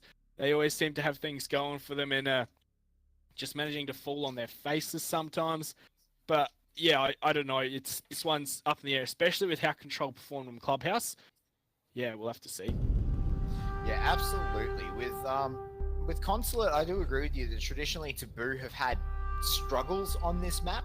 They traditionally favor a very conservative west side push, jumping in through visa office and things like that. So it can, if Control are ready for that, as they were ready for their attack on Clubhouse, they could be in a world of pain. Yeah, and these bans are really going to tell us a lot as well. Are we going to see a Thermite banned again? I don't think we will. I think, actually, maybe if there's going to be a garage heavy hold by one of the teams, Thermite ban would probably be the best idea. What's interesting as well is that Taboo are starting on defense once again.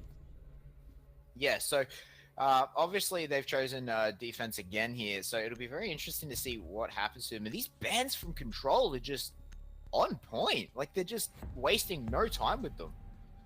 Yeah, they have a game plan coming into this one. They know exactly what they want to do. No Thermite off the board.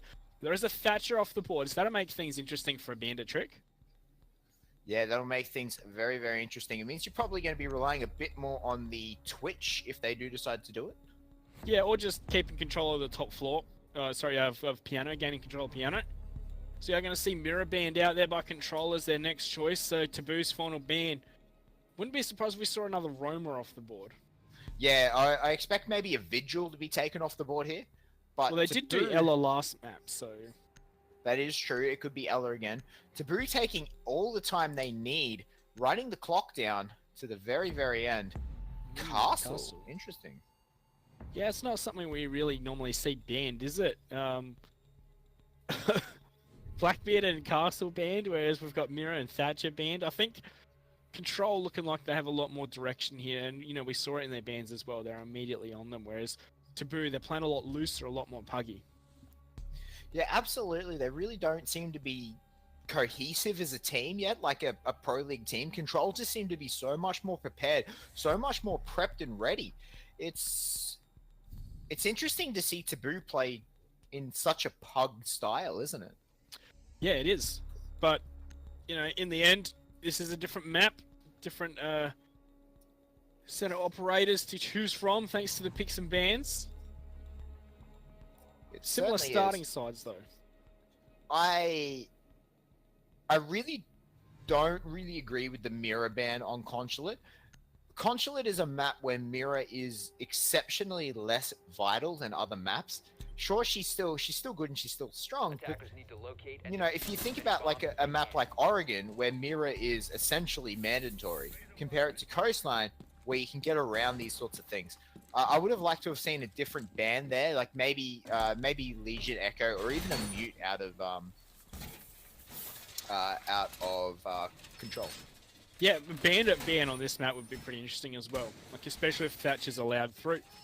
Very little ways to deny that garage then. Oh yeah, absolutely. It would have been very, very interesting. I suspect a fairly standard push from these guys. Top down, take control of Piano, push their way and get the picks. This is where, this is what we're going to expect to see from Control here. I don't expect anything too crazy. A server hatch drop would be very interesting. I think Control would be the team to do it. Maybe push in from the back, catch Taboo completely unaware. We're going to see a heavy bathroom presence. However, they're going to try and lock it down. They've also got the support from below with those holes getting opened up to the door. And with the hard breaches, there's no Habana, so it's still even going to be quite hard to deny from outside. Yeah, it really is. And Rippy here, you can see he's just sort of biding some time. Remodeling. Yeah, remodeling that pallet. It wasn't to his liking. So it's interesting that, like, Taboo definitely not worried about these pushes here at the moment, nor should they be until these until they do manage to take control of office. Oh, look what Porridge is doing though, right? He's decided, you know, I don't care if you guys are keeping control of bathroom. I'm just going to go one above, and I can still nade all the way down here. There we go. That's Garage opened up. Easy as you like. That is beautiful, Monkey. That's what that is. That is beautiful. It's ballet in motion as Rock's going to find the first shot into striking. Who's not ready at all? Was pre-aiming quite too low. As we're going to see Rock with another one. What a flick. Goodbye, Crude. What a flick from Rock right there. And wow, okay, so 2 quick kills from Rock there is going to put them in a really, really good position. And Rippy got himself a little bit of a peek hole, or what do you call it, a sweat hole. Yeah, this plant's going to be very difficult to deny. They're going to have to push up on this one. Looks like Rippy's going to do that. Jam's going to find one, but Raven's there for the immediate trade back. 3 on 2. Diffuser's going to be picked back up, but he's going to be downed almost immediately by Jam from this above hatch. Scalacon's going to push on in for the trade, however, so it's up to Strider in the 1 on 2. They're both going to be pushing down these stairs, and Strider's seen him, but can't land the shots. He's going to back away, and the pressure's sure to come from 2 angles now. Yep, they knew exactly where he was. Strider was not in a good position. He picks up the consolation kill onto Raven, and but they managed to trade him straight back instead. A very solid push from Control there. A very quick push from Control.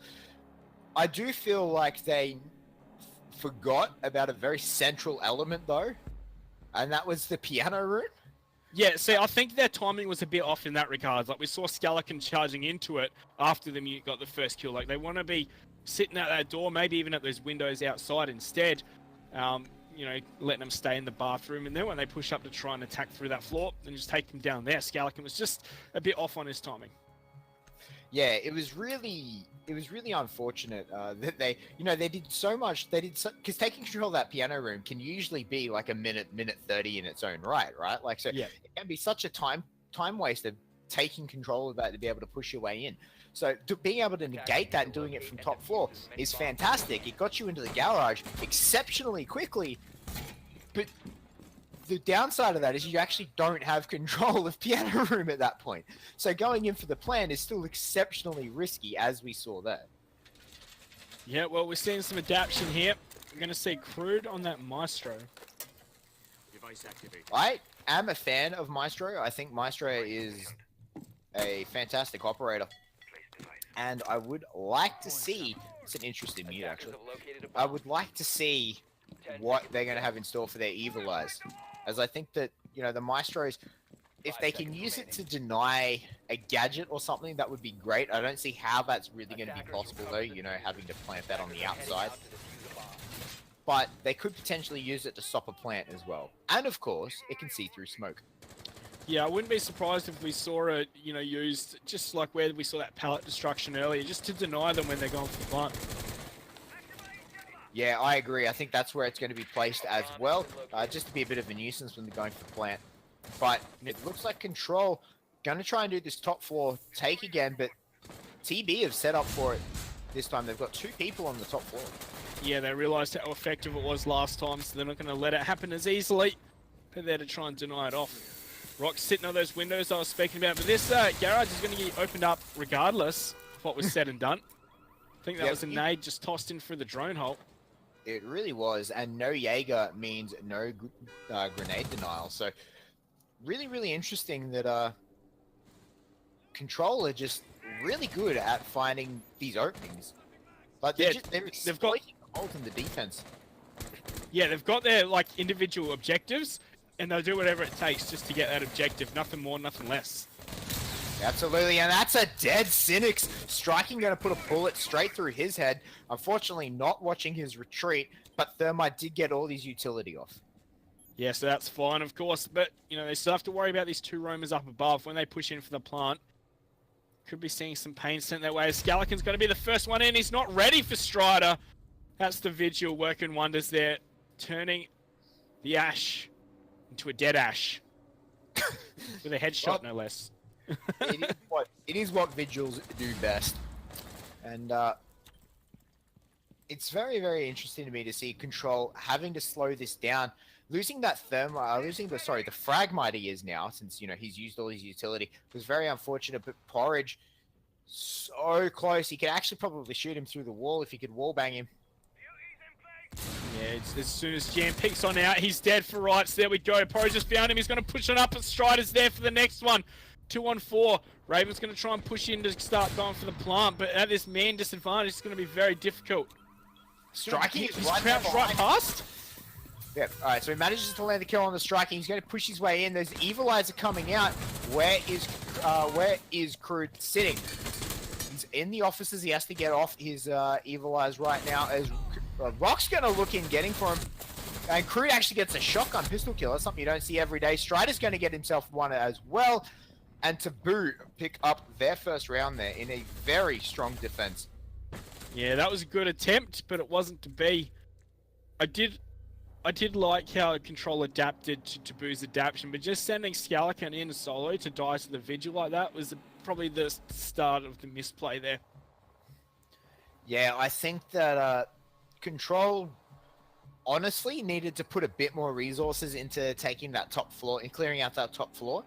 I think if they'd done that, then they could have easily managed to push Control in, despite losing the Thermite early. I think that they still probably could have taken that if they cleared out their roamers.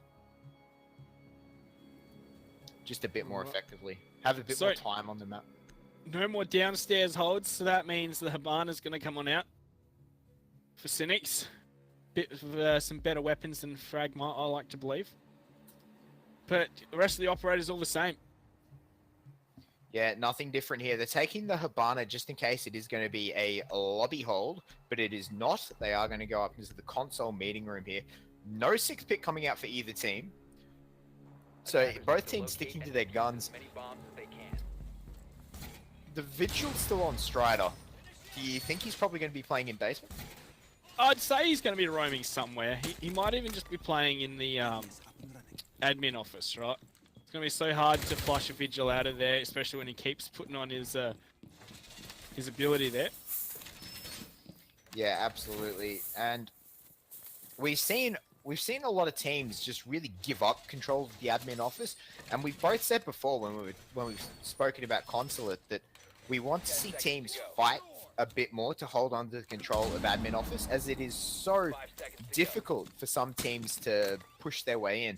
And with a Magpie device going there, with an ADS going there, I think that means we are going to be having an admin hold here. Yeah, and look at Strider's holes. He's making himself just some cheeky little ones for when they repel in. He's just going to shoot their feet to smithereens. What's this push though? Looks like they're going to be pushing into lobby. Porridge on this buck. Is he going to start mulching up the floor almost immediately? Not even going to bother with admin? Yeah, very, very, very interesting push here as hatches are being dropped from below. Scalacon from below, actually. That's an interesting angle and a half. And I said it last game, and I'm going to say it again. Control just looks so much more prepared for each of these maps, don't they? Yeah, each of these bomb sites, they have a set plan, and they're so decisive and so swift with their movements. They are ready to rock and roll. Scalacon's going to be making his way up square stairs. This man's found quite a few good picks in this series so far. He definitely has, but he's going to find no one just yet. There is, of course, one in Cubby. He's going to miss the rotate coming out of it. Oh, he's running to the Ella device. He's going to push right on into the bomb site. I have no idea he's there. How is he allowed to do this? This bomb site's completely clear. And Rock picks up the first kill onto striking, but if only Scalacon had Diffuser right now, he'd be able to plant. Jam's finally going to put an end to Scalacon as he takes off his head, but Rippy is just going to walk straight through. There is actually one behind that desk. Interesting. And it is the plant coming down by Cynics. Porridge takes out Strider's, takes off Strider's head, sorry. And Control runs in as they do get the plant. Defender is approaching Yeah, the kill no zone. one even repelling there. They're not giving those kind of kills away for free. It is so hard for Taboo to retake this right now. Is going to see Porridge and Raven combined to find one each, leaving it all up to Rippy now, 1-on-4. Yep, I really don't like Rippy's chances right now. He's going to have to dig deep if he's going to pull this out. 4 members of Control are fine. He's being shot from every which way right now, and Rock is going to pick up the kill credit onto that. Control 2-1 up. There we go. Great strategy from... Look how decisively they're playing. It's just a wonder to watch, isn't it? Yeah, it's really great to watch Control's movements. And even though, like, it's... You know, I saw something in Twitch Trap before, and someone was asking why the cast has been so harsh on Control before our first map. And that was because Control barely got into Pro League as it was. Yeah, they got in by luck rather than anything else, wasn't it? Yeah, so to see them come into Pro League off a technicality more than anything else, and then, you know, watch them just grind up. Obviously, they tied Fnatic. We all put that down to Fnatic underestimating them and really just saying, oh, we don't need to do anything. This is an easy 6-0. And, you know, they drew a map with Control. They got slapped over the back of the head by Dizzle, and then the second map, it was a 6-0 to Fnatic. Right, so we have actually seen a 6-0 because Fnatic 6-0 Control. So and then after that, Control have just showed up to every single match, and it's just I'm actually really impressed with Control this season, and I think even though they're sitting at the bottom of the ladder right now, they have had some really hard matchups, and when they come up against the other bottom half teams, I think we're slowly going to see Control rise up through that ladder ranking. Yeah, and that's why I said to you, like, I'm undecided as to how these guys are going to perform so far. So far, they have completely, you know, just outdone my expectations. 5 seconds remaining. Yeah, absolutely. They've done so well, and I'm really happy with this Control lineup. I think Control should be exceptionally happy with themselves as well. And if they keep putting in the work and dedication we're seeing them come into every map with, eventually they're going to find themselves in the top 4 as Crude finds a spawn peak on the Scalicon there. Ooh, that's got to hurt. That's a big rip. That's Scalicon's done so much good stuff with that Ash 3-speed, of course.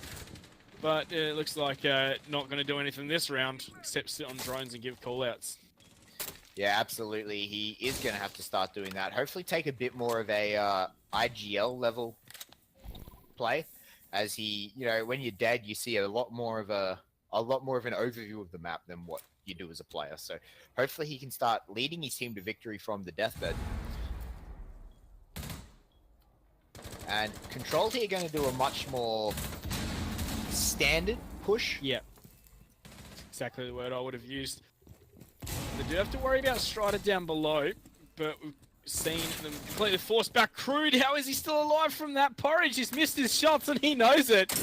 He's going to run into the Legion mine, get to safety before taking out Strider, and Striking are going to get a frag apiece, but Strider's been down. That's going to be an easy one for Cynics to clean on up. 2-on-4 now, 2-on-3, make that 1-on-3 as Rippy will find Cynics and reply. Can Porridge get the clutch on out here? He's going to land a few shots, but Crude will land the meaningful one, the headshot, as he's gone down. And that's traded rounds now. 1 apiece after 1 apiece. Yeah, these rounds trading back and forth.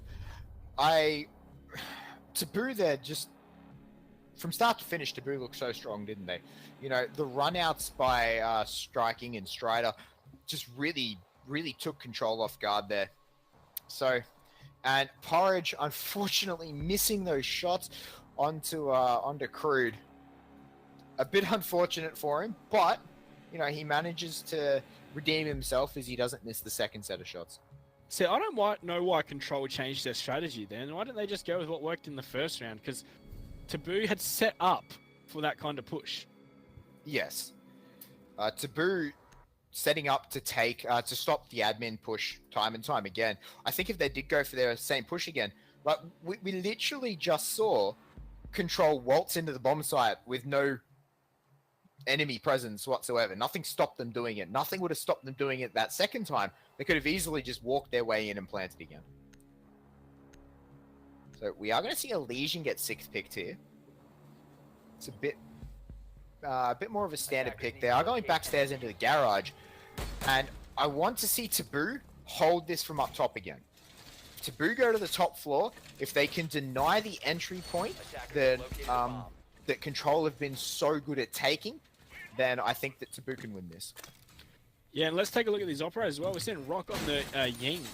I'm expecting something quick, something from behind maybe. Well, we could see a hatch drop. They have bought Thermite instead of the Hibana, so it would be a bit of a waste for the hatch drop. Yeah, maybe the Yings are just to help better their push in through this main garage here. Yeah, I think that's what they're going to go for. Throw a couple of Candelas around the back, managing to get the plant and push their way in. Especially with no Jaeger devices either. That's going to be quite easy for Rock to use those Candelas. Oh yeah, absolutely. And you know, I'm actually interested to see why they haven't taken Jaeger at all onto these downstairs sites. Like, it's really interesting to me. Not once in garage have they had Jaeger. They've only taken him when they've been holding upstairs. Yeah, well, let's see where the push from these attackers is coming out. Nowhere so far. Maybe it is this back rush we were talking about. Here we go. Yep, they've popped the hatches and they're in already. Porridge leading in charge. One of the smoke babes comes out and takes Rock to about half health, but Porridge pushing his way in. Jam has found that 1 kill. Striking finds himself another. Whoa, Striking finds himself the second as Porridge is going to drop Crude though in reply. And this rush has just been stopped. Strider taking Scalicon down from above, and that only leaves Porridge now. In a 1 versus 4, he puts the pre-fire onto Rippy, but doesn't actually land anything. And Taboo put an end to that rush in by Control. Yeah, the jig was up as soon as they were checking those default cams and saw that they were still up towards the garage. No pressure coming that way at all. Everyone just rotated to the backside. They heard the hatches getting popped. Out come the smoke babes, and then the fire just comes on down. So is that Taboo taking the half 3-2? It certainly is. And I'm actually really... I'm really surprised that Control just fell apart like that. Like, that was really interesting.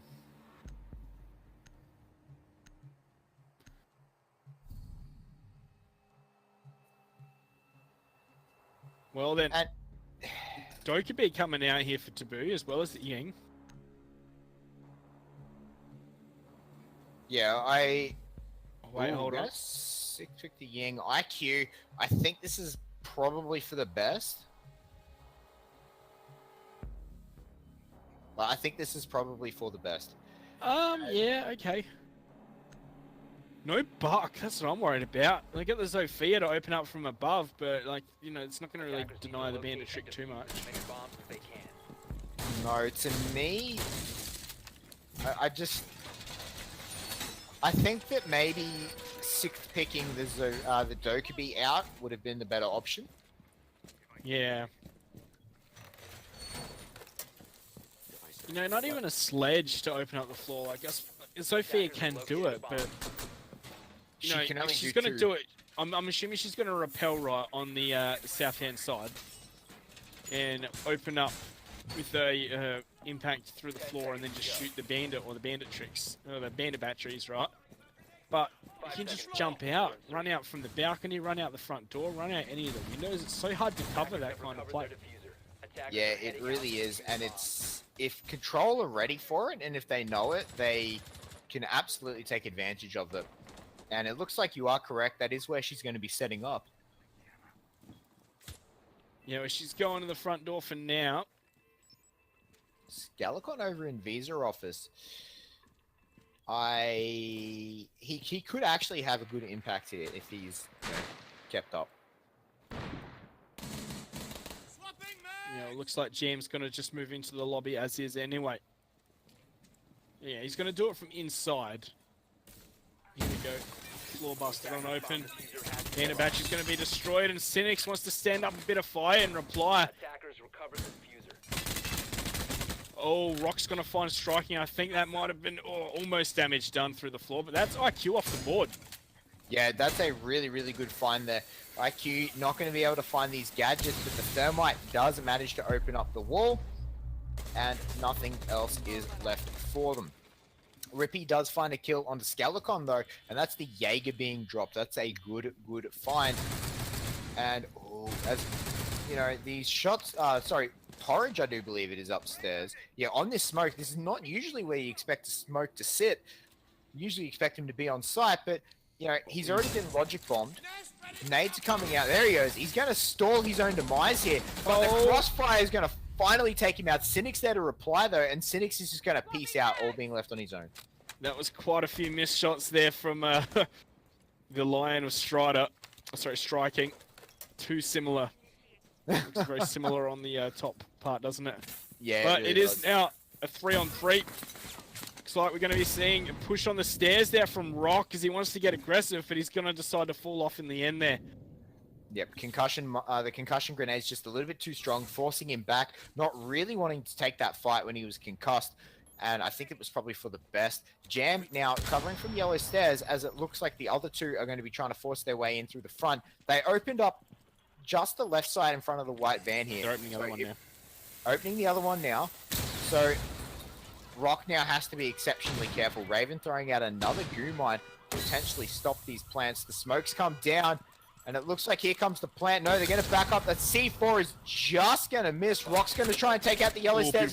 Cynics actually gets the kill credit for that. Rock on the side's going to take out Rippy, as Rippy actually TK'd Crude there. Oh, that's a big rip. Big F in the chat, boys. There we go. Scoreline evened up 3-3. Once again, Control digging deep and looking good. Yep, Control coming out really strong on that defense. Not like that could have gone either way, I think, by Taboo. The TK is what unfortunately ended that run, and Rock needed to die by Crude on the yellow stairs there. Rock but not the thing dying is, essentially solidified the round. Rock wasn't given the frag though, it was the Bandit. Yeah, but With the Cynics, fact that, but it's the positioning of Rock. The fact that he didn't die on the yellow stairs meant that he had the crossfire to just deny the entire plant. So yeah, that's true. If Crude had gotten the kill onto Rock, it would have been a safer plant than what it was. Yeah, they would have been able to plant right behind the white van, but otherwise they felt pressure to push on up, and then they just got mowed on down. Looks like Rock's going to 6-pick into the vigil. Is he going to take the meme cannon this time? I really hope so. I want to see him actually do something with that meme cannon, because unfortunately he just died straight up with it last time he pulled this out. So Rock on 6 kills, he has had a tremendous map. 6 kills and 4 assists. Look at that. He's been a monster. As I said, coming into this one, he's the one to watch on the side of Control. And he had a very good performance on Clubhouse as well. Yeah, Scalicon, after a ripper of a performance on Clubhouse, has unfortunately dropped down to the bottom of the leaderboard this one. Yeah, he's just not having as much luck on that. He didn't have as much luck on that Ash in the first half, and he got shut down fairly quickly in that last round on the Jaeger. Yeah, I do believe he's been spawn killed twice. That's a big feels bad. Yeah, pretty much. So 3-3. This has been a bit better of Taboo. Like, I feel like the Taboo we wanted to see has shown up a bit better on this map, and it looks like, you know, if any other teams are watching this, maybe think about taking Taboo to Clubhouse, as Strider's going to open the kill credit. Scalicon, first one to die again. Was he trying to spawn peek there, or just crossing, or what happened now? I think he might have been attempting this. I think he might have been attempting a peek, as Rock takes a lot of damage from the spiral staircase as well. And, you know, these Taboo members are just finding rotations everywhere. Yeah, they're really locking down Control. They're the ones in control now. By the way. Absolutely. Rock, he doesn't get spotted out here. He's going to get spotted out by Rippy, though, as Rippy removes that head. Gave him no time to react. It was beautiful. Oh, Cynics gets pre-fired as well. Crew going to get that kill credit. And it looks like Control's defense is just not holding up here. Yeah, and here comes the call as well. We're going to see the Gladys start going for the wallbang. That's going to tell Raven to peek, as he does. His shots don't land either. Yeah, he just managed to pull back around the wall just in time to make sure those shots don't land. Raven thinking that he's safe. There is one outside the main door that could pick him up, though. Porridge is with him in support. And as they come through, that's going to be a dead Thermite. Oh. A down Thermite. Porridge finally manages to get that kill credit. Not getting greedy just yet. Not going for that kill credit onto Crude. Strider picks the kill credit up from the Porridge though. And what makes that even worse is Crude's going to be picked up as Raven finds one, but Rippy trades him straight back. Taboo are on fire that round. Yeah, they looked really good there. Raven just backing right up into the fire of the Dokkaebi. 4-3. Who do you reckon's got this one? It's been close. This has been really, really close. Back and forth, back and forth. I would not be surprised to see a draw. In fact, I'm going to call it Monkey. Right now, we're seeing a draw this round. We're seeing a draw this game. Seeing a draw, are we? Yep. Well, I wouldn't be surprised, especially with how closely contested this has been. Let's look at these operators. Put this in perspective. We saw Control win, Taboo win, Control win, Taboo win, Taboo win, Control win, Taboo win. So the only time we have seen a double win was on the half switch with Taboo. Well, so that's the only reason that Taboo is actually in the lead right now is they won on the half switch. And you know, sometimes that one round is all you need to take a victory, of course. Exactly right. So if Taboo win one more round, if Taboo win this round, I think they'll take the game. I think it hinges on this round. Well, even if Taboo do take this round, there's still a possibility for Control to draw it up. Attackers have located a Absolutely, but I'm gonna. If Taboo win this round, they win the map. If Control win this round, it'll be a draw. Calling. That's what you're calling. Yep. Won't literally be that guy's watching at home who's thinking Flea's dumb, but that's what he reckons is going to happen off the result of this round. Yep. And a Control going to attempt to go for a spawn peeking. Attackers are heading out to defuse. Is that what those windows were? It didn't work out last time. I think it's more of just to bait them into just thinking it. You know, yeah, putting the fear of God into them, I like to call it. The fear of spawn peaks, the fear of ACOGs. But of course they aren't running in ACOGs, so just F for the GSG 9 ACOGs. Yeah, feels bad. And Taboo though, wasting no time at all getting to the getting to the building. They still have to get inside it though, as this is one of those maps where you really have to fight for every single little bit of ground in the map. Yeah, look how close striking is in that line to those players. He's right out in the balcony, and there's two players just on the inside there. Yep, Rippy and I think it's striking downstairs. Yeah, Rippy and Jam, sorry. Yep, going to be pushing their way in from downstairs. Going to be trying to take up the service entrance, and that is a Grismot mine out of the yellow, putting him in the concussion. Yeah, Striking's going to open on up, and he's going to take a lot of damage. He's dealt none in reply, and he's dead now. The gas grenade from Raven. What a beautiful kill pick up there. Great teamwork by the Control members. Yeah, and Porridge is also going to find Jam now. That's from downstairs. They're not going to be expecting this one. And this attack is completely stalled on out right now. We might be seeing a 4-4 unless the three remaining members of Taboo can do something insane. Yeah, absolutely. The hit and run tactics from Porridge, they're just smacking him in the back and then running away. It's all you really need. Just do a bit of damage, put some pressure on yourself, and then get away. But Strider concussed, walking his way into a gas grenade. I don't think he was expecting that. And a Goomite, he just took so much damage. Crude finding Porridge, though, trying to even up this man count as Cynics is going to find Strider from the side. And the other one, Rippy, Crude has to back out as Rippy's going to head up these service stairs. Yeah, 50 seconds on the clock, 2-on-4 now. The 1-for-1 really not in the favor of the three men, now two to boot. Just going to hold nice and tight. Rippy's going to push him with the flashbang. There we go. Run into another Grismot. These have been beautifully placed. They certainly have, and that's a quick peek from Rock, taking down Crude, leading it all up to the concussed Rippy, as Skelecon is going to put a round through his head, and Control have tied it up here. Yeah, great stuff there from Control. So you reckon it's confirmed 5-5? Yep, I reckon 5-5. We will have a draw here because you know what? we haven't had a week without a draw for Control yet. Actually, no, I lie. We have. They lost both games. Yeah. That's why. I was gonna say they got beat last week. They lost in 6-4 fashion to SYF. So, you know, it was. I still think we're going to see a draw here. Well, potentially. I don't know. I reckon Control are going to take it. I'm calling it now. 6-4 win for Control. You reckon Control are going to take the next 2 rounds in a row? Yep. Okay. Monkey with the big calls here. The super big prediction. What do you think's more important to the viewers at home? Who's right out of our prediction, or who wins the game? I don't think they really care too much. They just want to see some. They just want to see some good R6. Well, they're certainly getting it tonight, aren't they? We've had. Oh yeah.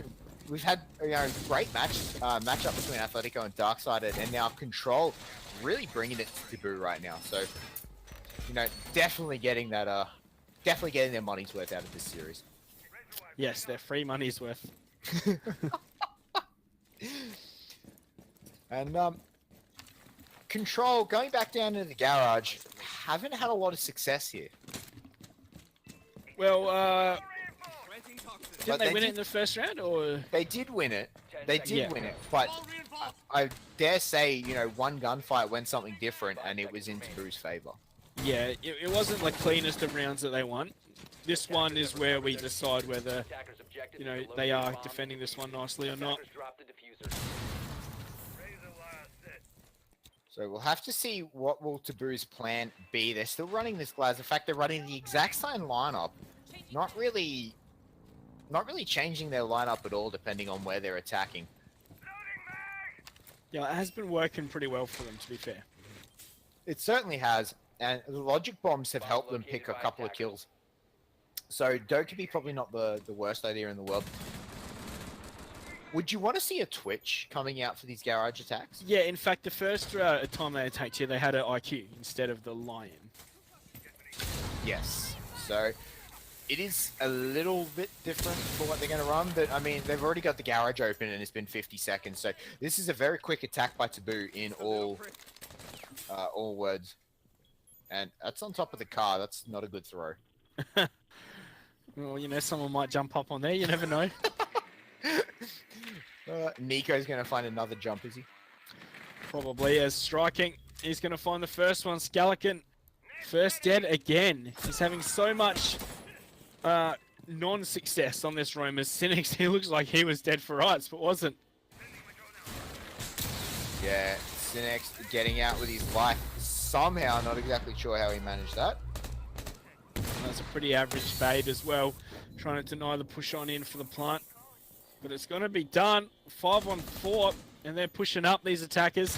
Oh, Justice Jam looks away. Porridge vaults, but he's going to find the frag anyway with the flick. And Raven sitting on the box is going to find 2. Rock's going to find his own before Rippy onto Raven. Putting us into a 2-on-2. Wow. Control have really pulled themselves out of that hole that they were in just then. Putting us in an even match. Absolutely, they did. That was fantastic work by Raven there. He knew his life was forfeit, but he took 2 with him in the rundown. Rock holding the yellow stairs. The Strider's going to go for the plant. They have no denial. Rock's going to have to push up right now. He needs to clear the yellow stairs, and he's going to get a bit of a peek with him. Finds Rippy, does not die in reply, which leaves Strider all alone in the 1v2, and they're going to down him, taking out. Cynics is going to get the defuse here, and Control are going to be on match point coming into our final round. Oh, it's getting close here. Control. That was looked all said and done. The push into the site was great there by Taboo, but Raven, the captain of this team, really stood up there, leading from the front, so to speak. Absolutely. He knew his life was forfeit. He was under so much pressure, but he just comes up with those quick kills there, which is what he needed to do. If he had failed, Control would have lost that round. Oh, yeah. So, 5-4. Top floor. This is the first time Control have gone top floor. No, second. No. They went middle on those last 2. Lobby, you're right. Yes. You were right. I'm used to hearing that. Sorry, Flea from you. Oh, wow. Okay. But yes, the first time they go on top floor. I'm just gonna put myself on mute here, Monkey. I think you can handle this last round. Yeah, I got this, son. But yeah, this is the first time they've gone top floor. Is this going to really surprise Taboo? Are they going to be ready for it? Well, I think they're taking the exact same lineup. I think, Taboo are ready to attack any of the bomb sites with this lineup here. Yeah, but on the flip side, I think they might be thinking actually, just think of it. They have to go up top. Oh, yes, they do, because they've won 2-1 and then 1. Yeah, Right. So Taboo know where they're going. Like, they have to go here. So it is going to be... And they're choosing to take the exact same lineup, continuing to choose to take that Thermite. Yeah. Is Thermite as useful on this kind of attack, though? Like, unless it plays into their plan exactly. The only reason that you need a Thermite 100% is to take out that that small white wall there, the stairs, the yellow stairs wall. If you want to push into sight from the yellow stairs, that's really the only reason you 100% need a Thermite. Other than that, you don't particularly need hard breach at all for this site. It's one of the few sites where hard breach is actually not needed at all in any way, shape, or form. Yeah, it really does depend on your push as well. Like, one thing we used to see was the wall that pros just jumped through would get Thermited open, or at least Habana'd open as they'd push into the meeting room for a plant. But yeah, as we said, it's not really required. No, and Taboo wasting no time to get up onto these windows. We already saw Jam get onto the piano window there, and it looks like they're going to rotate around to see if they can jump onto the, the actual console windows here. Well, all's quiet. Yeah. The attackers are getting in their position. Porridge is sticking his head in the window, probably a bit dangerously. Yeah, particularly this late in the round, hey. But yeah, to start things off with. Yeah, he's going to be on the gardens window, rappelling on the spiral stairs. Not going to be finding anything, and Taboo just taking this slowly. Yeah. And, they really have the onus on them. They have to move. They have to take the frags, whereas Control can win this by just sitting still and not doing anything. That might play right into their hands if the utility isn't used right here by Taboo. Yeah, absolutely. Strider's made his way in, though, so they do have a beachhead to work off as they have control of Visa Office. Going to be pushing their way across. Oh, Admin Office, sorry, as striking. I think he just looked away at the wrong moment there as someone peeked out. But... Ooh, Skeleton's position. Skelly could be in a world of pain if he's not careful. There is still one on the outside. Striking going to find the head of Rock, though. That's the bandit getting dropped. Skelecon knows there's one on that spiral staircase window now, though, as the shot did come out over him. He's going to decide not to push up. Instead, going to try and come up the Visa stairs with a Claymore on it. That could be very, very hard. Raven gets hit from below. He's going to put a bit of free fire around, finds nothing as the E1D comes out. Logic Bomb comes out as well, as we are seeing it down. Cynics as well. He might be picked up. The concussion grenade's coming out. Rippy is going to rip all over Raven there as he gets taken out. Now leaving us technically a 2 versus 5. Yeah, and the plant's going to be started. Here's Porridge is going to find Rippy. That's a good start here. Can he find the planter? No, is it's going to be confirmed. He's going to get shot in the back there by Striking, leaving it all up to Skeleton as the down to Cynics is bleeding on out. E1D is going to come on out. This is looking like a draw, Fleet. Unless we see something massive here. Ooh. Very much looking like a draw. Skeleton's going to do his best, though, as he finds Strider. He could potentially still pick up the down Cynics. He's going to go for it here. I don't think that's the right call, as they're both going to get shot in the back. Cynics, though, on half L, going to throw out the gas grenade, see what he can do. Skeleton kind of come around, but he runs into Crude. Crude's going to take him out. Cynics going to lose a fight to Jam, and we have a draw here as Taboo tie it up 5-5. Yeah, great fight back from Taboo. They were in the lead for the majority, but we saw Control take control and put themselves on match point before the draw came through in the end. No one reaching double digits. It was all fairly even, wasn't it? Yeah, very, very even kill credits across both teams here. Strider and Rock both presenting a 9. So very, very well played. And I think, especially on console, those teams were so evenly matched. I really do think that that really does show a good showing. That is a good showing, sorry, of how close the teams actually are. Yeah, definitely. We've been so impressed with Control these first couple of weeks, and now they've solidified it that they are a force to be reckoned in this Pro League. They aren't the team that everyone's going to have their way with. They are going to be able to stand up with the best of them, and they showed it there. Their clubhouse is looking really good. Absolutely. Their clubhouse is looking so fantastic. And I think that if other teams are watching this right now, particularly the ones on the lower half of the ladder, they need to take out clubhouse moving forward against Control, because that was just so on point. Yeah, or at least anti-strat them. You don't want to let a map like Clubhouse get through without having an idea of how they're going to play and have some great counters. Yeah, absolutely. So Control are going to be very, very happy with where they're sitting now after this third week in that ladder. We do, of course, have a couple more matches coming up, guys, and they will be tomorrow. So let's have a quick look at what we have coming up for tomorrow. As you can see there, guys. We will have Fnatic versus Outlaws coming up first, and then SYF taking on Dead Set. Are you looking forward to both of those, Monkey? Yeah, Fnatic and Outlaws, it's going to be a cracker of a match, I'd say. Looking like Fnatic going to take it, but they have shown some weaknesses so far in this Pro League. And then SYF versus Dead Set. Two middle-of-the-pack teams are going to be going at it. These are the kinds of games which really determine where these teams are going to end up in the pecking order. Yeah, absolutely. SYF, though, I do think SYF is the team that rounds out our top four, where Dead Set, I think most people are going to be rooting for SYF, as Dead Set have had a lot of issues in the particularly last week, showed a lot of issues in their game. So I think that SYF can really exploit that coming into it. So guys, thank you very much for tuning in. That is going to be all we have for you today. Make sure you tune in tomorrow at 7 p.m., same time as you did today, to catch all that action coming up. And we'll see you guys tomorrow.